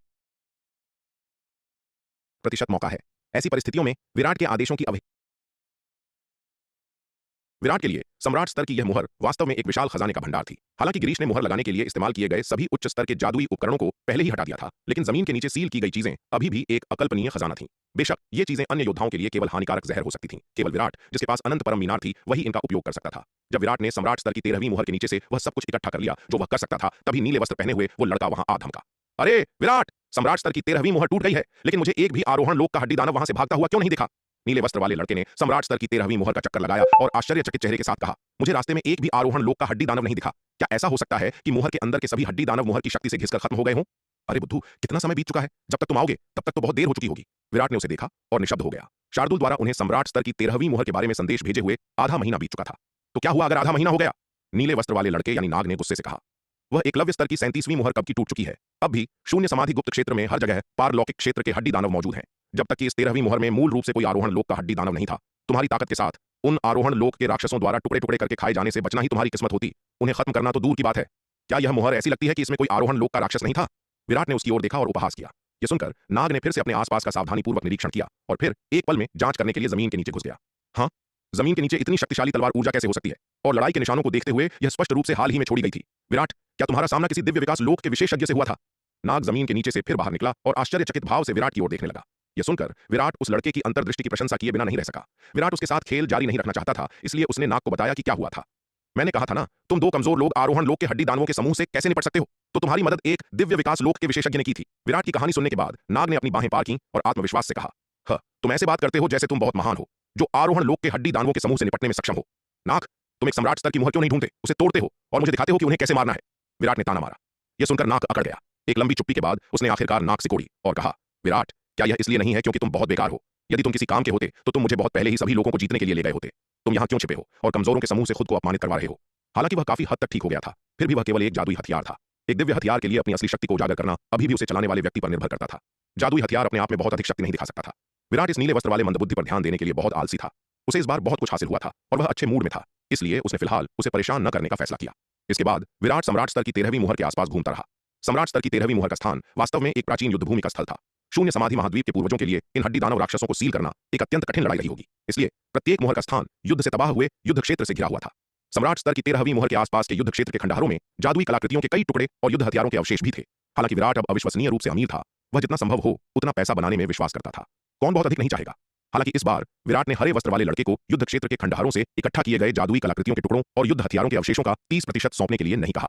इसके बजाय उसने जो कुछ भी पाया वह सब अपने पास रख लिया। इस बार विराट ने रक्त देवता महल की मरम्मत के लिए अधिकांश एकत्रित जादुई कलाकृतियों के टुकड़ों का उपयोग किया। आखिरकार अनंत परम मीनार ने सम्राट स्तर की 13वीं मुहर के नीचे हड्डी दानव ऊर्जा को अवशोषित करके अस्थायी रूप से अपने भंडार को फिर से भर लिया था। पहले रक्त देवता महल ने अनंत परम मीनार के दूसरे स्तर में बड़ी मात्रा में तारों की रोशनी को अवशोषित किया था, जिससे रक्त देवता महल की केवल ऊर्जा और मौलिक क्षति की मरम्मत हुई थी, लेकिन भौतिक क्षति की नहीं। भौतिक क्षति की मरम्मत केवल भौतिक पदार्थों से ही की जा सकती है। विराट ने जितने जादुई हथियार के टुकड़े इकट्ठे किए थे वे एक निम्न श्रेणी के जन्मजात रक्त देवता महल की मरम्मत के लिए पर्याप्त से अधिक थे। हरित ने उच्च श्रेणी के जादुई हथियार के टुकड़ों को तारों की रोशनी में पिघला दिया, उन्हें रक्त देवता महल में मिला दिया। जल्द ही रक्त देवता महल अपनी पूर्ण अवस्था में बहाल हो गया। इसके अलावा अनंत परम मीनार के दूसरे स्तर की तारों की रोशनी से पोषित होकर रक्त देवता महल ने उच्च श्रेणी में आगे बढ़ने के धुंधले संकेत दिखाए। उस दिन जब विराट और उसके साथी अलग अलग प्राचीन युद्ध क्षेत्र के खंडहरों की खोज कर रहे थे तो दूर से शार्दुल की दहाड़ अचानक आई। बॉस बॉस, जल्दी आओ, वह क्या है? शार्दुल की आवाज उत्साह से भरी थी। शार्दुल की दहाड़ सुनकर विराट तुरंत उसकी ओर उड़ गया। शार्दुल, क्या हुआ? विराट ने उड़ते हुए पूछा। बॉस देखो, वह क्या है? शार्दुल एक विशाल गड्ढे के किनारे खड़ा था, अपने पंजे से गड्ढे के तल की ओर इशारा कर रहा था। शार्दुल के पंजों का अनुसरण करते हुए विराट ने गहरे गड्ढे के तल पर एक विशाल युद्ध हथियार पड़ा हुआ देखा। यह युद्ध हथियार बहुत बड़ा था, आसानी से 10,000 फीट ऊंचा। हालांकि इसका ऊर्जा कोर बहुत पहले ही समाप्त हो गया था, जिससे यह शक्तिहीन हो गया था, लेकिन इसकी संरचना और सतह की सामग्री से पता चलता था कि यह संभवतः एक आदिम स्तर का युद्ध हथियार था। यह देखकर विराट बहुत खुश हुआ। वह तुरंत गड्ढे के तल की ओर उड़ा, युद्ध हथियार के पास पहुंचा। उसने ठंडी धात्विक काली लोहे की सतह को थपथपाया, सावधानीपूर्वक इसकी जांच की और अंत में पुष्टि की कि यह वास्तव में एक आदिम स्तर का हथियार था। काफी कुछ 9वीं श्रेणी और आदिम स्तर के जादुई खजाने देखने के बाद विराट का ज्ञान और अनुभव बहुत अलग था। वह आसानी से किसी भी खजाने के स्तर का निर्धारण कर सकता था। यह पुष्टि करने पर कि हथियार वास्तव में एक उच्च श्रेणी का जन्मजात हथियार था, विराट बहुत खुश हुआ। यह पहली बार था जब उसने इतना पूर्ण जन्मजात श्रेणी का हथियार देखा था। हालांकि उसे इस प्राचीन युद्ध क्षेत्र में जन्मजात श्रेणी के हथियारों के कई टुकड़े मिले थे, लेकिन वे सभी पहचान से परे बिखर गए थे। उनके मूल रूप पहचानने योग्य नहीं थे। यह जन्मजात श्रेणी का हथियार गंभीर रूप से क्षतिग्रस्त होने के बावजूद कम से कम अपने मूल रूप की कुछ झलक बनाए हुए था। जब तक इसका समग्र आकार पूरी तरह से नष्ट नहीं हुआ था तब तक मरम्मत की संभावना थी। यदि इस हथियार की मरम्मत की जा सकती तो तलवार संप्रदाय को अनिवार्य रूप से एक और अविश्वसनीय रूप से शक्तिशाली तुप का इक्का मिल जाता। तिस्क तिस्क, विराट, इस बार तुम्हारी किस्मत अच्छी है, वास्तव में एक उच्च श्रेणी का जन्मजात हथियार मिल गया। ठीक जब विराट हथियार की जांच कर रहा था उसके पास एक आवाज गूंजी। यह नीले वस्त्र वाला लड़का यानी नाग था, जो किसी तरह वहां प्रकट हो गया था। नाग, क्या तुम कह रहे हो कि युद्ध का यह हथियार युद्ध का एक उच्च श्रेणी का जन्मजात स्तर का हथियार है? विराट ने आश्चर्य और खुशी दोनों के साथ पूछा। हालांकि वह बता सकता था कि युद्ध का यह हथियार जन्मजात स्तर का था, लेकिन वह यह निर्धारित नहीं कर सका कि यह निम्न श्रेणी का था या उच्च श्रेणी का जन्मजात युद्ध हथियार था। आखिरकार उसे जिन जन्मजात जादुई खजानों का सामना करना पड़ा था उनमें से अधिकांश निम्न श्रेणी के जन्मजात खजाने थे, इसलिए उसके लिए जन्मजात जादुई खजानों के बीच ग्रेड में अंतर करना स्वाभाविक रूप से कठिन था। लेकिन हरित अलग था, वह जानकार और अनुभवी था और कोई भी जादुई खजाना उसकी आंखों से बच नहीं सकता था, और नाग भी ऐसा ही था। वास्तव में क्षतिग्रस्त होने से पहले युद्ध का यह हथियार वास्तव में जन्मजात स्तर की श्रेष्ठ श्रेणी का था। नाग ने सिर हिलाया और कहा, लेकिन दुर्भाग्य से अब युद्ध का यह हथियार इतनी बुरी तरह क्षतिग्रस्त हो गया है कि यह मूल रूप से कबाड़ है। चूंकि यह वैसे भी अनुपयोगी है, विराट, तुम मुझे हथियार के इस मलबे को खाने क्यों नहीं देते? नाग भी श्रेष्ठ श्रेणी के जन्मजात हथियार के इस विशाल मलबे से बेहद ईर्ष्यालु था। इतना विशाल मलबा और काफी उच्च श्रेणी का निश्चित रूप से जन्मजात स्तर की श्रेष्ठ श्रेणी में बहाल किया जा सकता था यदि वह इसे खा लेता और जन्मजात स्तर की सर्वोच्च श्रेणी के स्तर तक पहुंचने में भी सक्षम हो सकता था। नाग, इसके बारे में सोचना भी मत। विराट ने उसकी ओर देखा और कहा, आज से तुम इस उच्च श्रेणी के जन्मजात युद्ध हथियार की मरम्मत में मेरी मदद करोगे। यह युद्ध कवच पहले से ही इतनी जीर्ण शीर्ण अवस्था में है, इसकी मरम्मत कैसे की जा सकती है? मेरे पास वह कौशल नहीं है। विराट, बेहतर होगा कि तुम किसी और को ढूंढो। नाग ने बिना किसी हिचकिचाहट के मना कर दिया। ठीक है, मैं तुमसे मुफ्त में काम नहीं कराऊंगा। प्राचीन महाद्वीप की एक 10,000 झांग वर्ग धारा चाहिए या नहीं? विराट ने उसे घूरा और चढ़कर कहा। वह अच्छी तरह जानता था कि नाग किस तरह का व्यक्ति था। यह आदमी बेहद आलसी था और बिना किसी लाभ के जल्दी नहीं उठता था। वह कोई लाभ देखे बिना कार्य नहीं करता था। उससे मुफ्त में काम कराना व्यावहारिक रूप से असंभव था। यह सुनकर नाग की आंखें चमक उठीं। उसने फिर युद्ध के हथियार की जांच करने का नाटक किया। एक पल के लिए विचार किया और सिर हिलाया। हम युद्ध का यह हथियार हालांकि गंभीर रूप से क्षतिग्रस्त है, मरम्मत से परे नहीं लगता है। मैं कोशिश कर सकता हूं। विराट, यह एक सौदा है। तुम प्राचीन महाद्वीप के पानी के 1 लाख झांग के अपने वादे से मुकर नहीं सकते और तुम्हें इस हथियार की मरम्मत के लिए सामग्री खुद उपलब्ध करानी होगी। नाग विराट की ओर मुड़ा। ठीक है, बकवास बंद करो। मैं इस छोटे से कर्ज से नहीं मुकरूंगा। मैं तुम्हें अभी प्राचीन महाद्वीप के पानी की 1 लाख झांग वर्ग धाराओं के लिए भुगतान कर सकता हूं और तुम्हें हथियार की मरम्मत के लिए सामग्री उपलब्ध कराने की आवश्यकता नहीं है। विराट ने अपना हाथ लहराया। उसने पहले अनंत परम मीनार का उपयोग सम्राट स्तर की 13वीं मोहर के नीचे सील की गई हड्डी दानव ऊर्जा की भारी मात्रा से ऊर्जा को अवशोषित करने के लिए किया था, जिससे प्राचीन महाद्वीप से लगभग 10 लाख झांग पानी बाहर आया था। उसने प्राचीन महाद्वीप के पानी की महज 1 लाख झांग वर्ग धारा को कोई खतरा नहीं माना। यह सुनकर नीले वस्त्र वाले लड़के यानी नाग ने उत्साह की लहर महसूस की। उसने विराट की ओर देखा और कहा, विराट, तुमने क्या कहा? तुम मुझे अभी प्राचीन महाद्वीप के पानी की 1 लाख झांग वर्ग धाराओं के लिए भुगतान कर सकते हो? क्या तुम सुनिश्चित हो कि तुम मजाक नहीं कर रहे हो? उसने सोचा था कि विराट उसे किस्तों में भुगतान करने जा रहा था, लेकिन अप्रत्याशित रूप से विराट उसे एकमुश्त राशि में भुगतान कर रहा था। तुमसे मजाक कौन कर रहा है? प्राचीन महाद्वीप के पानी की 1 लाख झांग वर्ग धारा अनंत परम मीनार के अंदर है। तुम अभी जाकर इसे ले सकते हो, लेकिन मैं तुम्हें चेतावनी दे रहा हूं, बहुत अधिक मत लेना, वरना मैं तुम्हारी खाल उधेड़ दूंगा। विराट ने उसकी ओर देखा और कहा। यह सुनकर नीले वस्त्र वाला लड़का तुरंत चमका, एक तलवार की रोशनी में बदल गया जो विराट की भौं में समा गई। अनंत परम मीनार के दूसरे स्तर में प्रवेश कर गई। अनंत परम मीनार के दूसरे स्तर में प्रवेश करने पर नाग ने तारों वाले आकाश के नीचे एक छोटा तालाब देखा। इसकी सतह नीली लहरों के साथ लहरा रही थी। घनी तारों की रोशनी के नीचे चांदी की रोशनी से टिमटिमा रही थी। यह देखकर नाग का दिल जोर जोर से धड़कने लगा। हे भगवान, पूरा एक तालाब प्राचीन महाद्वीप का पानी! विराट इतना अमीर कब हो गया? वह वास्तव में इतना प्राचीन महाद्वीप का पानी ले आया? इसमें कितनी ऊर्जा खर्च हुई होगी? पानी की मात्रा को देखते हुए तालाब शायद पूरा 10 लाख झांग वर्ग का था। यदि वह इस सबका सेवन कर सकता तो वह निश्चित रूप से एक शीर्ष श्रेणी के जन्मजात जादुई हथियार के स्तर तक ठीक हो पाएगा। अपने सामने प्राचीन महाद्वीप के पानी के तालाब को देखकर नाग का दिल जोर जोर से धड़कने लगा। काफी देर बाद वह आखिरकार अपने उत्साह को शांत करने में कामयाब रहा। हालांकि प्राचीन महाद्वीप के पानी का यह तालाब अविश्वसनीय रूप से स्वादिष्ट था, लेकिन यह उसका नहीं था। वह इसका केवल 10वां हिस्सा ही ले सकता था।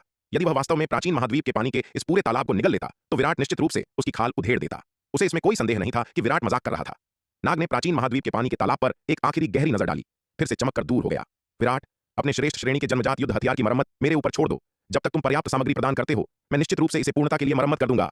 नाग ने विराट की ओर देखा, अपनी छाती को जोर से थपथपाया और एक गंभीर वादा किया। हम अब हुई ना बात। विराट ने संतुष्टि में सिर हिलाया। वह जानता था कि जब तक इस आदमी को पर्याप्त लाभ दिखाई देगा, वह बिना कहे ही कड़ी मेहनत करेगा। इसके बाद विराट, शार्दूल और हरित ने प्राचीन युद्ध क्षेत्र के खंडहरों से जादुई कलाकृतियों के टुकड़े और युद्ध हथियारों के अवशेष इकट्ठा करना जारी रखा। विराट और शार्दूल ने उच्च श्रेणी के जन्मजात युद्ध हथियार की मरम्मत के लिए सभी एकत्रित टुकड़े और अवशेष हरित और नाग को सौंप दिए। पलक झपकते ही आधा साल बीत गया। विराट, शार्दूल और हरित ने प्राचीन युद्ध क्षेत्र के खंडहरों का पूरी तरह से पता लगा लिया था, जहां सम्राट स्तर की 13वीं मोहर स्थित थी।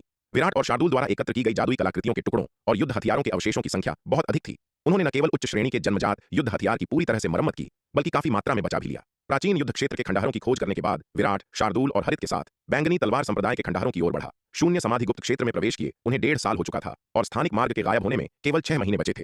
उसे पहले एक टेलीपोर्टेशन व्यूह स्थापित करने के लिए बैंगनी तलवार संप्रदाय के खंडहरों में जाने की जरूरत थी। इसे शून्य समाधि गुप्त क्षेत्र के भीतर तलवार संप्रदाय के भविष्य के आधार में बदलना था। हालांकि विराट ने अनंत परम मीनार से इस बार लंबी दूरी के टेलीपोर्टेशन के लिए एक अस्थायी स्थानिक मार्ग का निर्माण नहीं कराया। चूंकि उसके पास अभी भी 6 महीने थे, इसलिए जल्दबाजी करने की कोई आवश्यकता नहीं थी। वह अपनी गति से खोज कर सकता था, रास्ते में कुछ खजाने या अवसर खोजने की उम्मीद कर सकता था। शक्ति सिंधु महाद्वीप, मध्य महाद्वीप, अराजक रसातल का मध्य क्षेत्र। एक विशाल स्थानिक भंवर लहराया और कई योद्धा स्थानिक मार्ग से बाहर फेंक दिए गए। स्थानिक मार्ग से निकलने के बाद इन योद्धाओं ने चारों ओर देखा और महसूस किया कि वे वास्तव में शक्ति सिंधु महाद्वीप के अराजक रसातल में थे। उन्होंने राहत की एक लंबी सांस ली। उनके चेहरों पर राहत के संकेत दिखाई दे रहे थे। कोई स्थानिक मार्ग से बाहर आया है। एल्डर फणीश्वर को सबसे पहले किसी के स्थानिक मार्ग से निकलने का आभास हुआ। उसने थोड़े आश्चर्यचकित भाव के साथ अराजक रसातल की ओर देखा। यह अच्छा है कि कोई बाहर आया है। हम उनसे पूछ सकते हैं कि शून्य समाधि गुप्त क्षेत्र में वास्तव में क्या हुआ था और इस परीक्षण के दौरान इतनी बड़ी संख्या में लोग क्यों हताहत हुए। शर्मा परिवार के एल्डर शशांक शर्मा ने गंभीर आवाज में कहा, यह सही है। हमें पता लगाना चाहिए कि शून्य समाधि गुप्त क्षेत्र में इस परीक्षण के दौरान इतनी बड़ी संख्या में लोग क्यों हताहत हुए। यह मध्य महाद्वीप मार्शल आर्ट्स टूर्नामेंट के इतिहास में अभूतपूर्व है। स्वर लहरी आश्रम की प्रमुख साध्वी स्वरा ने भी भारी अभिव्यक्ति के साथ कहा। हालांकि वे सभी शून्य समाधि गुप्त क्षेत्र के बाहर थे और इसमें प्रवेश नहीं किया था, लेकिन उन्हें पिछले 1.5 साल में अपने संप्रदायों से खबरें मिली थीं कि इस परीक्षण में भाग लेने वाले शिष्यों को बड़े पैमाने पर हताहत होना पड़ा था। इस मामले ने विभिन्न संप्रदायों के उच्च अधिकारियों को बेहद चिंतित कर दिया था। आपको पता होना चाहिए कि मध्य महाद्वीप मार्शल आर्ट्स टूर्नामेंट में भाग लेने वाले विभिन्न संप्रदायों के शिष्य अपने संप्रदायों के कुलीन थे। इतना बड़ा नुकसान उनके लिए बहुत बड़ा झटका था। सभी ने योद्धाओं को भारी नजरों से देखा, उनके अराजक रसातल से निकलने का इंतजार किया। उनमें पशुपालन संप्रदाय, स्वर लहरी आश्रम और वरुण महल के शिष्य शामिल थे। एक बार जब योद्धा अराजक रसातल से बाहर निकल गए और उनके सामने आ गए तो वरुण महल के ग्रैंड एल्डर गंगाधर आगे बढ़े। एक शिष्य को पकड़ा और खून से सजी आंखों और एक क्रूर अभिव्यक्ति के साथ दहाड़े, बोलो, शून्य समाधि गुप्त क्षेत्र में वास्तव में क्या हुआ था? जबिन कैसे मरा? जब उसे वरुण महल से खबर मिली कि जबिन की जीवन पट्टिका टूट गई है तो वह बेहद हैरान और अविश्वास में था। जबिन कैसे मर सकता था? उसे कौन मार सकता था? जबिन के पास महापर्वत मुहर थी, जो एक शीर्ष श्रेणी का 9वीं रैंक का आक्रामक खजाना था, और उसने व्यक्तिगत रूप से जबिन के लिए कई जीवन रक्षक खजाने तैयार किए थे। जबिन के तुक के इक्कों के साथ जब तक कि मानव और शिखा शर्मा जैसे शीर्ष विशेषज्ञ हस्तक्षेप नहीं करते, तब तक ठाकुर विजय और जगन जयपाल भी उसे मारने में सक्षम नहीं हो सकते थे। हालांकि मानव और शिखा शर्मा इतने अभिमानी प्रतिभाशाली होने के नाते कभी भी बिना किसी कारण के जबिन पर हमला नहीं करेंगे, और जबिन के व्यक्तित्व को देखते हुए वह कभी भी ऐसी विलक्षण प्रतिभाओं को नहीं उकसाएगा। मुझे नहीं पता, जब हमने शून्य समाधि गुप्त क्षेत्र में प्रवेश किया तो हम अलग हो गए। मैं युवा मालिक जबिन के साथ नहीं था, वरुण महल के शिष्य ने बार बार सिर हिलाते हुए कहा। और ब्रजेश का क्या? ब्रजेश कैसे मरा? वरुण महल के दूसरे एल्डर जगत ने गुस्से में दहाड़ लगाई। उसकी आंखें भी लाल थीं। इस बार वरुण महल को हुआ नुकसान वास्तव में विनाशकारी था। पहले एल्डर गंगाधर का बेटा जबिन मर चुका था, और वरुण महल की 3 विलक्षण प्रतिभाओं में से एक ब्रजेश भी नष्ट हो गया था। यहां तक कि वरुण महल के अन्य शिष्यों ने भी अपनी संख्या का आधे से अधिक हिस्सा खो दिया था। इतने भारी नुकसान ने वरुण महल के उच्च अधिकारियों को लगभग घुटनों पर ला दिया था। मुझे नहीं पता, और मैं युवा मालिक ब्रजेश के साथ भी नहीं था, वरुण महल के शिष्य ने बार बार सिर हिलाते हुए कहा। बेकार कचरा, तुम किस काम के हो? यह सुनकर एल्डर गंगाधर गुस्से में आ गए और एक धमाके के साथ अपने हाथ में पकड़े वरुण महल के शिष्य को कुचल दिया। इस दृश्य पर अन्य संप्रदायों के उच्च अधिकारियों ने अपनी भौहें सिकोड़ लीं। बिना किसी उकसावे के एक अर्ध आरोहण लोक के योद्धा को मारना बहुत क्रूर था। हालांकि चूंकि वह योद्धा वरुण महल का शिष्य था, हालांकि अन्य लोगों ने गंगाधर के कार्यों को अस्वीकार कर दिया, लेकिन उन्होंने वरुण महल के आंतरिक मामलों में हस्तक्षेप नहीं किया। आभा, शून्य समाधि गुप्त क्षेत्र में वास्तव में क्या हुआ था? स्वर लहरी आश्रम को इतना भारी नुकसान क्यों हुआ? स्वर लहरी आश्रम की प्रमुख साध्वी स्वरा ने एक स्वर लहरी आश्रम की शिष्या को बुलाया, जो अराजक रसातल से निकली थी, और गंभीर आवाज में पूछा। संप्रदाय के भीतर से मिली खबरों के अनुसार मध्य महाद्वीप मार्शल आर्ट्स टूर्नामेंट में भाग लेने वाले स्वर लहरी आश्रम के कम से कम 1/3 शिष्यों की जीवन पट्टिकाएं टूट गई थीं। गुरुमा, वास्तव में इस बार शून्य समाधि गुप्त क्षेत्र में एक बड़ी आपदा आई थी। राक्षसों का एक विशाल झुंड कहीं से प्रकट हुआ। ये राक्षस अविश्वसनीय रूप से क्रूर और भयानक थे, जो किसी को भी देखते ही मार डालते थे। मेरी कई साथी शिष्याएं उन राक्षसों द्वारा टुकड़े टुकड़े कर दी गईं और खाई गईं, स्वर लहरी आश्रम की शिष्या आभा ने कहा। उसका चेहरा पीला था। अब भी शून्य समाधि गुप्त क्षेत्र छोड़ने के बाद उस भयानक दृश्य को याद करते हुए वह अभी भी सुस्त डर से भर गई थी। राक्षस? कैसे राक्षस? आभा की बातें सुनकर साध्वी स्वरा चौंक गईं और बार बार पूछा। आभा ने फिर शून्य समाधि गुप्त क्षेत्र में अपने अनुभवों को विस्तार से बताया, जिसमें यह भी शामिल था कि कैसे उनका सामना राक्षसों से हुआ, कैसे उन्होंने उनसे लड़ाई की, और राक्षसों की विशिष्ट उपस्थिति और ताकत क्या थी। ये राक्षस बहुत मजबूत हैं, जो महान क्षेत्र के शिखर पर हैं। उनके पास पृथ्वी रैंकिंग के शीर्ष 1000 की ताकत है, और जो अर्ध आरोहण लोक में हैं, उनके पास पृथ्वी रैंकिंग के शीर्ष 100 की ताकत है। इसके अलावा उनमें से बहुत से हैं। जब हमारा उनसे सामना हुआ तो हम उनका मुकाबला नहीं कर सके और केवल भाग ही सकते थे, लेकिन वे राक्षस बहुत तेज भी हैं। एक बार जब आप उनसे मिलते हैं तो मेरी बहुत कम साथी शिष्याएं बच सकती हैं। आभा ने निष्कर्ष निकाला। आभा की बातें सुनकर सभी के चेहरे गंभीर हो गए। महान क्षेत्र के शिखर पर मौजूद राक्षसों के पास पृथ्वी रैंकिंग के शीर्ष 1000 की ताकत थी, और अर्ध आरोहण लोक वालों के पास पृथ्वी रैंकिंग के शीर्ष 100 की ताकत थी। इतने शक्तिशाली राक्षसों ने उन्हें दानव जाति की याद दिला दी। समान साधना के स्तर पर दानव मानव योद्धाओं की तुलना में बहुत अधिक मजबूत होते हैं, क्योंकि उनके शरीर अविश्वसनीय रूप से शक्तिशाली होते हैं। मनुष्यों में केवल सबसे प्रतिभाशाली योद्धा ही समान स्तर पर दानवों को टक्कर दे सकते हैं। हालांकि आभा द्वारा वर्णित राक्षस शक्ति सिंधु महाद्वीप के दानवों से अलग है। हमने पिछले मध्य महाद्वीप मार्शल आर्ट्स टूर्नामेंटों में कभी ऐसे राक्षस का सामना नहीं किया है। इस साल यह राक्षस अचानक शून्य समाधि गुप्त क्षेत्र में क्यों दिखाई दिया है? शर्मा परिवार के एल्डर शशांक शर्मा ने गंभीर अभिव्यक्ति के साथ कहा। शायद शून्य समाधि गुप्त क्षेत्र में कुछ हुआ है। इस शून्य समाधि गुप्त क्षेत्र के बारे में हमारी समझ बहुत सीमित है। क्या शून्य समाधि गुप्त क्षेत्र में अभी भी मनुष्य हैं? यह पूरी तरह से एक अलग मामला है। शायद ये राक्षस शून्य समाधि गुप्त क्षेत्र के अन्य हिस्सों से आए हैं, रत्न भंडार संप्रदाय के प्रमुख सेठ लालचंद ने कहा। सेठ लालचंद की बातें सुनकर सब चुप हो गए, क्योंकि सेठ लालचंद का अनुमान बिना कारण नहीं था। हालांकि उनके दांव संघ ने कई बार शून्य समाधि गुप्त क्षेत्र का पता लगाया था, लेकिन इसके भीतर का स्थानिक मार्ग हर बार केवल 2 साल तक चला। इसके अलावा शून्य समाधि गुप्त क्षेत्र में प्रवेश करने वाले योद्धाओं के लिए साधना के स्तर की सीमा केवल अर्ध आरोहण लोक थी। इन अर्ध आरोहण लोक के योद्धाओं की गति से 2 वर्षों में वे जिस क्षेत्र का पता लगा सकते थे, वह अभी भी बहुत सीमित था। आखिरकार उन्हें गायब होने से पहले शून्य समाधि गुप्त क्षेत्र के स्थानिक मार्ग के प्रवेश द्वार पर लौटना पड़ता था और बाहर निकलना पड़ता था। इसलिए हालांकि ऐसा लग रहा था कि दांव संघ ने कई बार शून्य समाधि गुप्त क्षेत्र का पता लगाया था, लेकिन वास्तव में उनकी समझ बहुत सीमित थी। वे समझ नहीं पा रहे थे कि ऐसा क्या हुआ कि ये राक्षस इस अज्ञात परिवर्तन के कारण अचानक शून्य समाधि गुप्त क्षेत्र में प्रकट हुए। हालांकि इन राक्षसों के अचानक प्रकट होने से शून्य समाधि गुप्त क्षेत्र का खतरा काफी बढ़ गया था। अगले मध्य महाद्वीप मार्शल आर्ट्स टूर्नामेंट के लिए लोगों को फिर से इसका पता लगाने के लिए भेजना है या नहीं, इस पर पुनर्विचार करने की आवश्यकता थी। प्रशिक्षण के लिए शून्य समाधि गुप्त क्षेत्र में प्रवेश करने वाले विभिन्न संप्रदायों के शिष्यों के बीच नुकसान बहुत गंभीर था। ये अपने संबंधित संप्रदायों के कुलीन थे, और यदि हर 300 साल में ऐसा नुकसान होता है तो कोई भी संप्रदाय इसे बर्दाश्त नहीं कर सकता। इस दर पर किसी संप्रदाय के पूरी तरह से पतन में ज्यादा समय नहीं लगेगा। एक संप्रदाय की निरंतर ताकत उत्तराधिकारियों के होने पर निर्भर करती है, जिसमें शिष्यों की प्रत्येक पीढ़ी मशाल को आगे बढ़ाती है। यदि युवा पीढ़ी के कुलीन शिष्यों का सफाया हो गया तो यह संप्रदाय के वंश में एक विराम पैदा करेगा, एक ऐसा मामला जो किसी भी संप्रदाय की नींव को हिला देगा। जबकि शून्य समाधि गुप्त क्षेत्र में कई खजाने और अवसर थे, इतने सारे कुलीन शिष्यों के जीवन का बलिदान करना किसी भी संप्रदाय के लिए एक घाटे का सौदा होगा। शून्य समाधि गुप्त क्षेत्र में हुई घटनाओं के बारे में जानने के बाद हर कोई चिंता से भर गया। वे चाहते थे कि वे खुद अंदर जाकर शिष्यों को बचा सकें। हालांकि अराजक रसातल की जगह ने आरोहण लोक के योद्धाओं को प्रवेश करने की अनुमति नहीं दी, जिससे सभी को बाहर उत्सुकता से इंतजार करना पड़ा। शून्य समाधि गुप्त क्षेत्र, शून्य समाधि महाद्वीप, एक विशाल और अतुलनीय रूप से गहरी खाई के ऊपर 3 शक्तिशाली आकृतियां आकाश में ऊंची पालथी मारकर बैठी थीं। अचानक बाईं ओर चांदी के बालों वाले आदमी ने अपनी आंखें खोलीं और दूर क्षितिज की ओर देखा। गिरीश फिर से यहाँ है। क्या ऐसा हो सकता है कि कोई और मुहर टूट गई हो? चांदी के बालों वाले आदमी यानी एल्डर शेखर ने क्षितिज से तेजी से आ रही एक आकृति को देखते हुए अपनी भौहें सिकोड़ लीं। यह सुनकर बीच में सफेद भौहों वाले बुजुर्ग और दाईं ओर हरे वस्त्र वाले बुजुर्ग ने भी अपनी आंखें खोली। उनके चेहरों पर एक भारी अभिव्यक्ति दिखाई दे रही थी। वे सभी अब गिरीश को देखने से डरते थे, क्योंकि उसका आगमन कभी भी अच्छा नहीं होता था। हालांकि जब उन्होंने गिरीश को अपने सामने उड़ते हुए देखा तो उन तीनों को आश्चर्यचकित होने से नहीं रोका जा सका। गिरीश, तुमने दिव्य विकास लोक के मध्य चरण में प्रवेश कर लिया है। दाईं ओर हरे वस्त्र वाले बुजुर्ग यानी एल्डर लक्ष्मण ने गिरीश को देखा। उनका चेहरा अविश्वास से भरा था। वर्तमान में शून्य समाधि महाद्वीप उपयोग योग्य संसाधनों की अत्यधिक कमी से जूझ रहा था।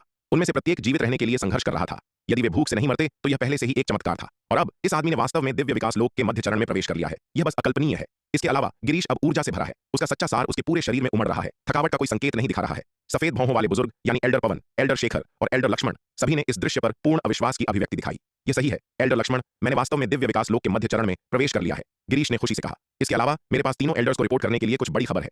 सम्राट स्तर की 13वीं मुहर छोड़ने के बाद वह तुरंत यहां आया। प्राचीन महाद्वीप की धारा के पानी और नागदंत चावल की एक बड़ी मात्रा का सेवन करने के बाद उसने उड़ते समय दिव्य विकास लोक के मध्य चरण को तोड़ दिया। क्या बड़ी खबर? एल्डर लक्ष्मण ने पूछा। तीनों एल्डर्स, इसे देखो, गिरीश ने उल्लासपूर्वक कहा। इसके साथ उसने अपना हाथ लहराया और उसके सामने नागदंत चावल का एक बड़ा ढेर दिखाई दिया। यह नागदंत चावल है। एल्डर पवन, एल्डर शेखर और एल्डर लक्ष्मण सभी ने यह देखकर अत्यधिक उत्साह की अभिव्यक्ति दिखाई। गिरीश, तुम्हें यह नागदंत चावल कहां मिला? एल्डर पवन इतने उत्साहित थे कि वे गिरीश के कंधे को पकड़ने और बार बार पूछने से खुद को नहीं रोक सके। आउच आउच आउच, एल्डर पवन, छोड़ो छोड़ो, आप मेरा कंधा कुचल देंगे, गिरीश चिल्लाया जब एल्डर पवन ने उसके कंधे को जकड़ लिया। हालांकि उसने दिव्य विकास लोक के मध्य चरण को तोड़ दिया था, एल्डर पवन महाविपत्ति लोक के एक शीर्ष स्तरीय विशेषज्ञ थे और वह एल्डर की पकड़ का सामना नहीं कर सकते थे। हालांकि लंबे समय तक ऊर्जा की भरपाई न होने के कारण एल्डर पवन भी लगभग भूख से मर रहे थे। उनका सच्चा सार लगभग समाप्त हो गया था, लेकिन वह उस योद्धा की तुलना में बहुत अधिक था जिसने अभी अभी दिव्य विकास लोक के मध्य चरण में प्रवेश किया था। गिरीश के शब्दों को सुनकर एल्डर पवन ने तुरंत अपनी पकड़ छोड़ दी। उनके चेहरे पर शर्मिंदगी का संकेत था। नागदंत चावल के ढेर को देखकर वे इतने उत्साहित हो गए थे कि उन्होंने नियंत्रण खो दिया, जिससे उनका यह विस्फोट हुआ। गिरीश, मुझे जल्दी बताओ, यह नागदंत चावल कहां से आया? एल्डर पवन ने गिरीश के कंधे पर अपनी पकड़ छोड़ते हुए बार बार पूछा। पिछले 10 लाख वर्षों में उन्होंने शून्य समाधि महाद्वीप के हर कोने से लगभग हर उपयोग योग्य संसाधन इकट्ठा किया था, जबकि कुछ संसाधन छूट गए थे। अधिकांश हड्डी दानव की क्यूई द्वारा दागी गए थे, जिससे वे अनुपयोगी हो गए थे, भले ही उनमें काफी ऊर्जा हो। इसी तरह जबकि शून्य समाधि महाद्वीप ने पिछले 10 लाख वर्षों में कई उच्च श्रेणी की आध्यात्मिक जड़ी बूटियों का उत्पादन किया था, इनमें से अधिकांश जड़ी बूटियां स्वर्ग और पृथ्वी की हड्डी दानव क्यूई द्वारा दूषित थीं, जिससे वे अखाद्य हो गईं। हालांकि गिरीश ने जो नागदंत चावल निकाला वह स्पष्ट रूप से हड्डी दानव क्यूई से अछूता था और इसकी ऊर्जा अविश्वसनीय रूप से शुद्ध थी। यह वह बड़ी खबर है जो मैं तीनों एल्डर्स को रिपोर्ट करना चाहता था, गिरीश ने अपने कंधों को रगड़ा और मुस्कुराते हुए कहा। फिर उसने एल्डर पवन, एल्डर शेखर और एल्डर लक्ष्मण को सम्राट स्तर की 13वीं मुहर के टूटने, विराट के साथ अपनी मुलाकात और विराट के साथ हुए लेन देन के बारे में विस्तार से बताया। अच्छा, बहुत अच्छा, सचमुच भगवान ने अपनी आंखें खोल दी हैं। शून्य समाधि महाद्वीप की मानव जाति का नाश होना नियति नहीं है। गिरीश की कहानी सुनने के बाद एल्डर पवन मदद नहीं कर सके, लेकिन आंसू बहाने लगे। बोलते समय उनके होंठ कांप रहे थे। उन्होंने पहले ही उम्मीद छोड़ दी थी और अपनी अंतिम योजनाएं तैयार कर रहे थे, लेकिन अप्रत्याशित रूप से सबसे महत्वपूर्ण क्षण में स्वर्ग ने उन्हें आशा की एक किरण प्रदान की।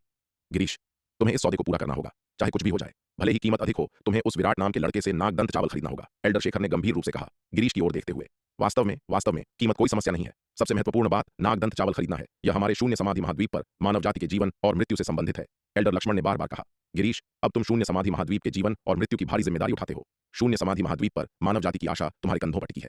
चाहे कुछ भी हो, तुम्हें विराट नाम के उस युवक के साथ अच्छे संबंध बनाए रखने होंगे। तुम्हें उसे कभी नाराज नहीं करना चाहिए, एल्डर पवन ने गंभीर रूप से कहा। उन तीनों में से किसी ने भी विराट के नागदंत चावल को छीनने का विचार नहीं किया। यह उनके शून्य समाधि महाद्वीप के लिए एक कठिन जीत वाली आशा की किरण थी और वे थोड़ी सी भी जोखिम लेने की हिम्मत नहीं कर सकते थे। वास्तव में उन्होंने किसी और को विराट को देखने देने की हिम्मत नहीं की। ऐसा न हो कि विराट सावधान हो जाए और उनसे सभी संपर्क काट दे। इसलिए उन्होंने गिरीश को विराट के साथ व्यापार करने का महत्वपूर्ण कार्य सौंपा और गिरीश को विराट से संपर्क करने वाला व्यक्ति बनने के लिए कहा। निश्चिंत रहें एल्डर्स, मैं निश्चित रूप से आपकी उम्मीदों पर खरा उतरूंगा, गिरीश ने उन्हें गंभीरता से आश्वासन दिया। गिरीश, उस युवा मित्र विराट के साथ तुम्हारे लेन देन के दौरान हम उसके द्वारा किए गए किसी भी अनुरोध को पूरा करने के लिए अपनी शक्ति में सब कुछ करेंगे। यदि तुम्हारी कोई आवश्यकता है तो बस हमें बताओ। यदि तुम चाहते हो तो हम जादुई खजाने प्रदान करेंगे, और यदि तुम चाहते हो तो साधना की तकनीकें। यदि वह इसके साथ सहज है तो हम व्यक्तिगत रूप से उसकी साधना का मार्गदर्शन भी कर सकते हैं। एल्डर पवन ने गिरीश की ओर देखा और गंभीर रूप से कहा, हाँ, मैं समझ गया। यह सुनकर गिरीश बहुत खुश हुआ। तीनों एल्डर्स के मजबूत समर्थन के साथ वह विराट के साथ अपने लेन देन के बारे में बहुत अधिक सहज महसूस कर रहा था। एल्डर्स, अभी भी 7 लाख जिन नागदंत चावल बचा है, कृपया इसे स्वीकार करें। गिरीश ने सारा नागदंत चावल निकाला और तीनों एल्डर्स को सौंप दिया। एल्डर पवन, एल्डर शेखर और एल्डर लक्ष्मण ने प्रत्येक ने 10,000 जिन नागदंत चावल स्वीकार किया। तीनों एल्डर्स, यहाँ 7 लाख जिन नागदंत चावल हैं, आप और ले सकते हैं, गिरीश ने यह देखकर कहा। 10,000 जिन नागदंत चावल केवल उसके जैसे योद्धा के लिए अपने सच्चे सार को पूरी तरह से भरने के लिए पर्याप्त था। एल्डर पवन, एल्डर शेखर और एल्डर लक्ष्मण सभी अविश्वसनीय रूप से शक्तिशाली शीर्ष स्तरीय विशेषज्ञ थे। 10,000 जिन नागदंत चावल उनके लिए सागर में महज एक बूंद थी, जो उनके सच्चे सार को बहाल करने के लिए पर्याप्त नहीं था। तुम्हें हम तीनों की तुलना में इस नागदंत चावल की अधिक आवश्यकता है। 10,000 जिन हमारे लिए पर्याप्त से अधिक है, एल्डर पवन ने कहा। 7 लाख जिन नागदंत चावल हालांकि एक बड़ी मात्रा प्रतीत होती है, अभी भी पूरे शून्य समाधि महाद्वीप की मानव जाति के लिए सागर में एक बूंद थी।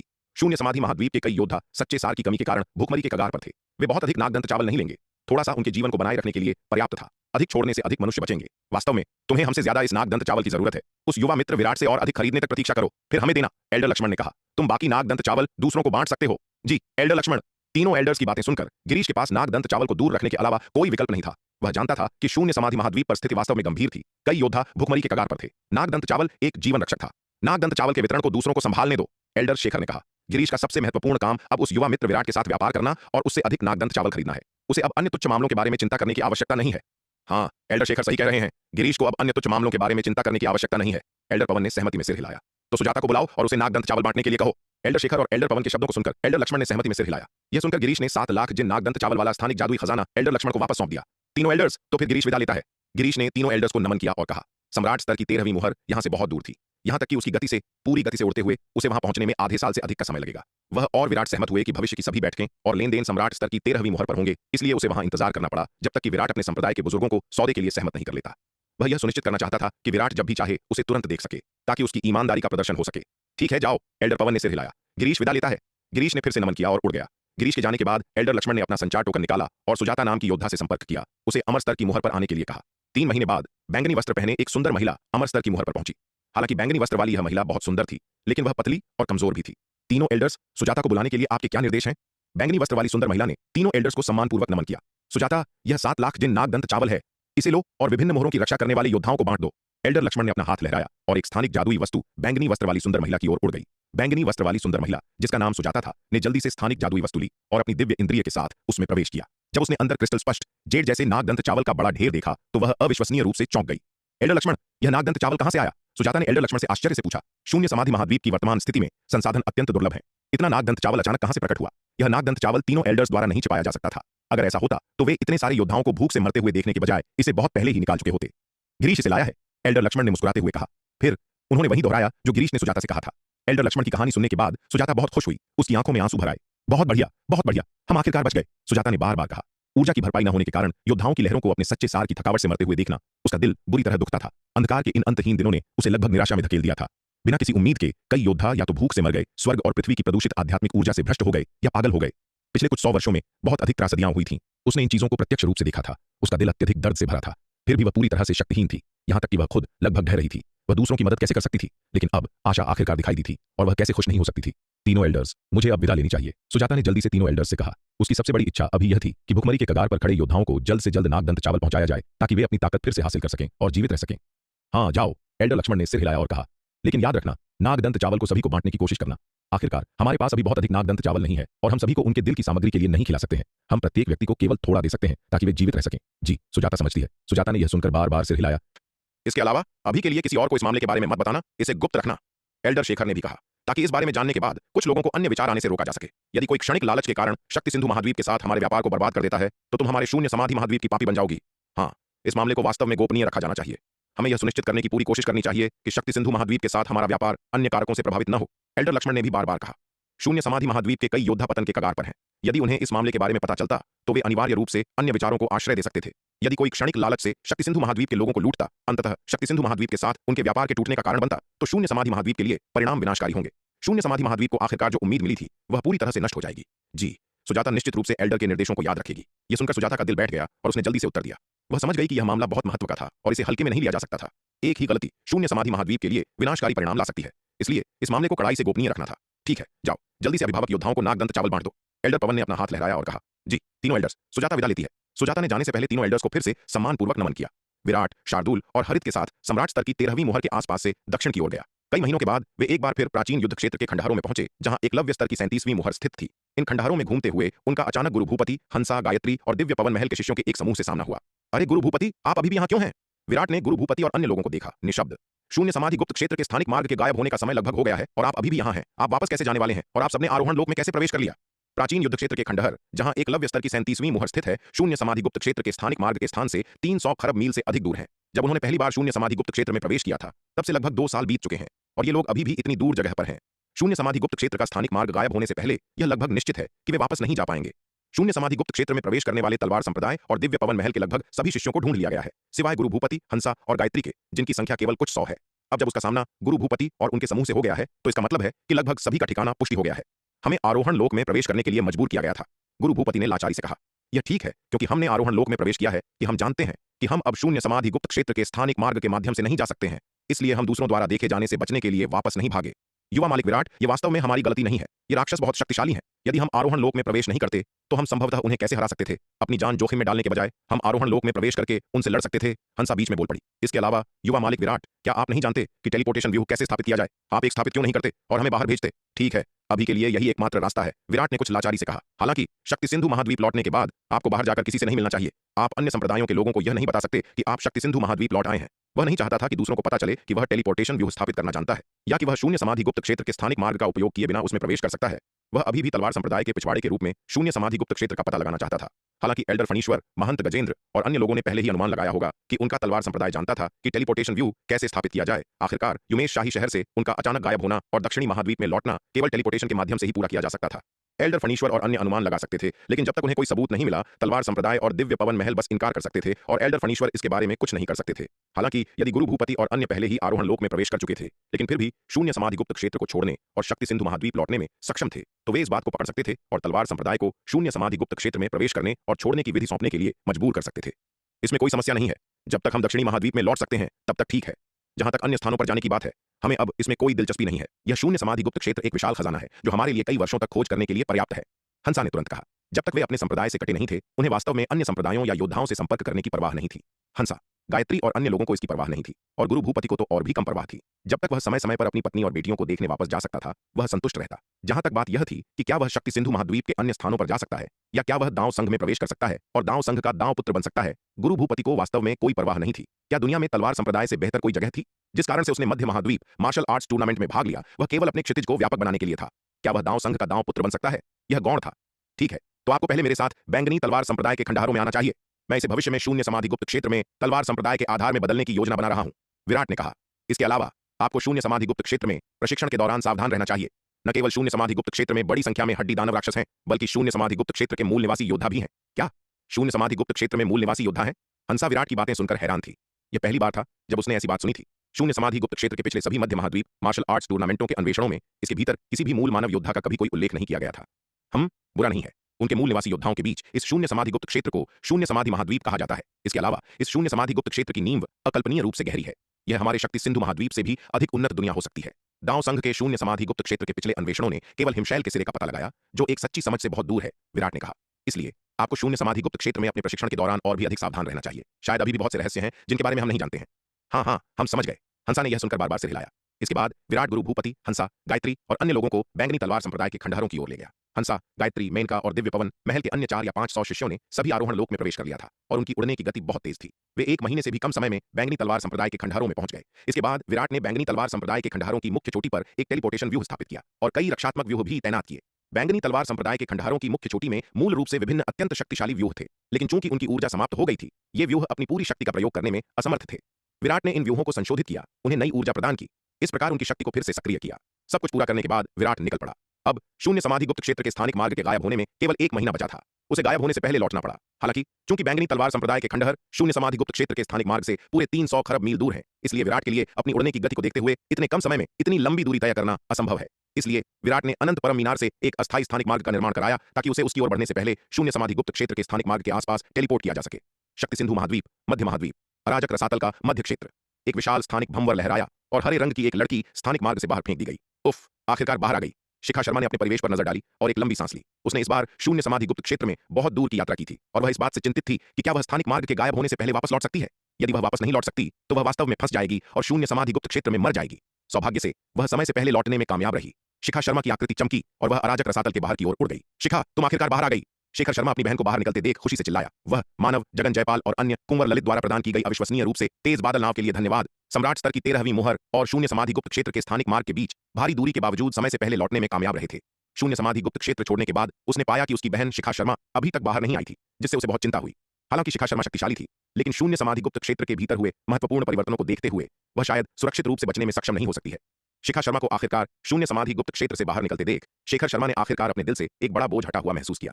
भैया, आप जीवित हैं, यह अद्भुत है। शिखा शर्मा ने भी अपने भाई को सुरक्षित देखकर राहत की सांस ली। शून्य समाधि गुप्त क्षेत्र में इतना भारी बदलाव हुआ था जो उन बदसूरत और क्रूर राक्षसों से भरा था जिनसे निपटना उसके लिए भी मुश्किल था। उसके भाई की ताकत उससे काफी कम थी और वह शेखर शर्मा की सुरक्षा के लिए बहुत चिंतित थी। वास्तव में उसके अब तक शून्य समाधि गुप्त क्षेत्र छोड़ने में देरी करने का एक बड़ा कारण यह था क्योंकि वह हर जगह शेखर शर्मा को खोज रही थी। भैया, आप शून्य समाधि गुप्त क्षेत्र में कहां गए थे? मैं आपको कहीं नहीं ढूंढ सकी। शिखा शर्मा ने शेखर शर्मा की ओर देखा और थोड़े उलाहने के साथ कहा। जैसे ही मैंने शून्य समाधि गुप्त क्षेत्र में प्रवेश किया, मैं स्थानिक मार्ग के उतार चढ़ाव से बहुत दूर फेंक दिया गया था। सौभाग्य से साथी दांववादी विराट के मार्गदर्शन के साथ हम खोए नहीं, और कुंवर ललित की बादल नाव के लिए धन्यवाद, हम समय पर वापस आने में सक्षम थे। अन्यथा हम शायद फंस जाते और शून्य समाधि गुप्त क्षेत्र में मर जाते। शेखर शर्मा ने हल्की आह के साथ कहा। शून्य समाधि गुप्त क्षेत्र में यह परीक्षण वास्तव में खतरनाक था। यदि वे विराट से नहीं मिले होते और स्थानिक मार्ग की दिशा नहीं जानते होते और अपनी प्रारंभिक पूर्वकल्पित धारणाओं के अनुसार उत्तर की ओर जारी रखते, तो वे शायद कभी भी शून्य समाधि गुप्त क्षेत्र से नहीं बच पाते। उन्हें कभी उम्मीद नहीं थी कि शून्य समाधि गुप्त क्षेत्र में प्रवेश करने के बाद वे स्थानिक मार्ग के उतार चढ़ाव से इतनी दूर फेंक दिए जाएंगे। पिछले वर्षों में हालांकि शून्य समाधि गुप्त क्षेत्र में प्रवेश करने वाले योद्धाओं को भी स्थानिक मार्ग के उतार चढ़ाव से दूर फेंक दिया जाता था, लेकिन उनमें से अधिकांश बहुत दूर नहीं जाते थे और आसानी से शून्य समाधि गुप्त क्षेत्र के स्थानिक मार्ग के प्रवेश द्वार को पा सकते थे। खो जाने की संभावना बहुत कम थी। हालांकि इस बार शून्य समाधि गुप्त क्षेत्र में प्रवेश करने पर उन्हें शून्य समाधि गुप्त क्षेत्र के स्थानिक मार्ग के प्रवेश द्वार से खरबों मील दूर फेंक दिया गया था। अब भी इस घटना को याद करने पर उनकी रीढ़ में सिहरन दौड़ जाती है। यदि यह स्थानिक मार्ग इतना अस्थिर रहता है, तो अगले मध्य महाद्वीप मार्शल आर्ट्स टूर्नामेंट में भाग लेने की हिम्मत कौन करेगा? प्रशिक्षण के लिए शून्य समाधि गुप्त क्षेत्र में प्रवेश करने की हिम्मत कौन करेगा? यदि कोई इतना बदकिस्मत है कि उसे स्थानिक मार्ग के उतार चढ़ाव से दूर फेंक दिया जाता है, तो वह वास्तव में कभी वापस नहीं आएगा। ठीक जब वे बात कर रहे थे, एक और आकृति अराजक रसातल से बाहर उड़ी। यह आकृति ठाकुर परिवार के मार्शल आर्ट्स की विलक्षण प्रतिभा ठाकुर विजय के अलावा और कोई नहीं थी। जैसे ही ठाकुर विजय अराजक रसातल से बाहर निकला, वह सीधा एल्डर फनीश्वर की ओर चला गया। एल्डर फनीश्वर, कृपया दांव संघ, हमारे ठाकुर परिवार, पशुपालन संप्रदाय और वरुण महल के लिए न्याय करें। ठाकुर विजय ने एल्डर फनीश्वर को गहरा नमन किया। बोलते समय उसकी आंखें लाल हो गईं। युवा मित्र विजय, इसका क्या मतलब है? एल्डर फनीश्वर ने हैरान होकर पूछा। शून्य समाधि गुप्त क्षेत्र में विराट ने मेरे ठाकुर परिवार, पशुपालन संप्रदाय और वरुण महल के बड़ी संख्या में शिष्यों की हत्या कर दी। यहां तक कि वरुण महल के साथी दांववादी ब्रजेश की भी उसके हाथों मृत्यु हो गई। मेरे दांव संघ के साथियों का उस खलनायक द्वारा क्रूरतापूर्ण वध पूरी तरह से जघन्य है। मैं दांव संघ से हमारे दुखद रूप से मृत शिष्यों के लिए न्याय मांगने और उस छोटे जानवर को कड़ी सजा देने की विनती करता हूं, ठाकुर विजय ने गंभीर आवाज में कहा। ठाकुर विजय की बातों से कमरे में हंगामा मच गया। तुमने क्या कहा? मेरा बेटा ब्रजेश उस छोटे जानवर विराट के हाथों मर गया। यह सुनकर वरुण महल के दूसरे एल्डर जगत क्रोधित हो गए। वे आगे बढ़े, ठाकुर विजय का कंधा पकड़ा और एक क्रूर अभिव्यक्ति के साथ स्पष्टीकरण की मांग की। वास्तव में साथी दांववादी ब्रजेश वास्तव में उस छोटे जानवर विराट के हाथों मारे गए। ठाकुर विजय ने सिर हिलाया और कहा, हमने बैंगनी तलवार संप्रदाय नामक एक प्राचीन संप्रदाय के खंडहरों में कुछ महत्वपूर्ण खजाने और अवसर खोजे। साथी दांववादी ब्रजेश को उस छोटे जानवर ने ठीक इसलिए मार दिया क्योंकि उसे एक अतुलनीय रूप से महत्वपूर्ण खजाना मिला था और वह खजाना भी उसके द्वारा चुरा लिया गया था। हालांकि ठाकुर विजय ने व्यक्तिगत रूप से विराट के हाथों ब्रजेश की मृत्यु नहीं देखी थी, लेकिन जब वे गुफा से बाहर निकल रहे थे तो उन्होंने मुख्य पथ की पहाड़ी दीवार में एक कांटा खोजा। कांटे के अंत में एक विशाल गुफा थी जो अविश्वसनीय रूप से घनी उच्च स्तरीय आध्यात्मिक ऊर्जा से भरी थी। ठाकुर विजय ने निष्कर्ष निकाला कि उस गुफा के भीतर एक अत्यंत कीमती खजाना होना चाहिए। इसके अलावा गुफा में अभी भी 9वीं श्रेणी के शीर्ष गुणवत्ता वाले आध्यात्मिक पत्थर के जादुई हथियार की लड़ाई की आभा थी जिसे ब्रजेश ने प्राप्त किया था। साथ ही विराट द्वारा नियंत्रित पुतले द्वारा उपयोग किए जाने वाले क्षैतिज तलवार राक्षसी हथियार की आभा भी थी। इसलिए ठाकुर विजय ने निष्कर्ष निकाला कि विराट ने गुफा में ब्रजेश को मार डाला था और उसके खजाने को जब्त कर लिया था। शिखा शर्मा यह सुनकर खुद से बड़बड़ाने के अलावा कुछ नहीं कर सकी। ब्रजेश मर गया था, ऐसा कैसे हो सकता है? हालांकि वह गुफा में पीछे नहीं हटी थी, लेकिन उसने केवल ब्रजेश को बेहोश किया था। उसे नहीं मारना चाहिए था। जहां तक गुफा में खजाने की बात है, उसने उन्हें ले लिया था, लेकिन यह विराट नाम के उस आदमी के साथ कैसे शामिल हो गया? शिखा शर्मा ने केवल विराट का नाम सुना था, लेकिन उसे व्यक्तिगत रूप से नहीं जानती थी। आखिरकार मध्य महाद्वीप मार्शल आर्ट्स टूर्नामेंट के पहले भाग के दौरान वह युमेश शाही शहर में शर्मा परिवार के निवास में छिपी रही, कभी बाहर नहीं निकली और टूर्नामेंट का पहला भाग नहीं देखा था। और जब टूर्नामेंट का दूसरा भाग शुरू हुआ, अखाड़े में इतने सारे योद्धा जमा हुए, तो वह संभवतः कैसे जान सकती थी कि विराट कौन था? इसके अलावा उसे यह जानने में कोई दिलचस्पी नहीं थी कि विराट कौन था। हालांकि विराट मध्य महाद्वीप मार्शल आर्ट्स टूर्नामेंट की नवागंतुक सूची में पहले स्थान पर था, लेकिन यह शिखा शर्मा का ध्यान आकर्षित करने के लिए पर्याप्त नहीं था। अराजक रसातल की यात्रा के दौरान दांव संघ की बादल नाव पर वह अपने कमरे में छिपी रही, जिससे विराट का सामना करने की संभावना और भी कम हो गई। इसलिए शिखा शर्मा ने कभी विराट को नहीं जाना। यह इस क्षण तक नहीं था, ब्रजेश के मामले के कारण जो उससे भी संबंधित था, कि उसने वास्तव में विराट पर ध्यान देना शुरू किया। विजय, बकवास मत करो। कौन जानता है कि तुम जो कह रहे हो वह सच है या झूठ? एल्डर योगिता ने उपहास किया। हर कोई जानता है कि तुम्हारे ठाकुर परिवार की सूर्यवीर और उसके बेटे के खिलाफ दुश्मनी है। कौन जानता है कि क्या तुम केवल व्यक्तिगत स्कोर तय करने के लिए झूठ बोल रहे हो? मैं इस मामले पर भाई विजय के लिए गवाही दे सकता हूं। जैसे ही एल्डर योगिता ने बोलना समाप्त किया, एक आवाज गूंजी। सभी ने देखने के लिए मुड़े और देखा कि पशुपालन संप्रदाय का युवा मालिक भैरव अराजक रसातल से बाहर उड़ रहा है। विराट ने न केवल भाई ब्रजेश को मार डाला, बल्कि उसने ठाकुर परिवार, वर्मा परिवार, पशुपालन संप्रदाय और वरुण महल के बड़ी संख्या में शिष्यों का वध भी किया। यहां तक कि मेरे 2 जन्मजात आध्यात्मिक जानवर भी उसके हाथों मारे गए। यदि यह भाई विजय और मेरे पास मौजूद पलायन खजाने के लिए नहीं होता, तो हम शायद उसकी क्रूरता का शिकार हो जाते। भैरव आगे बढ़ा और गंभीर आवाज में कहा,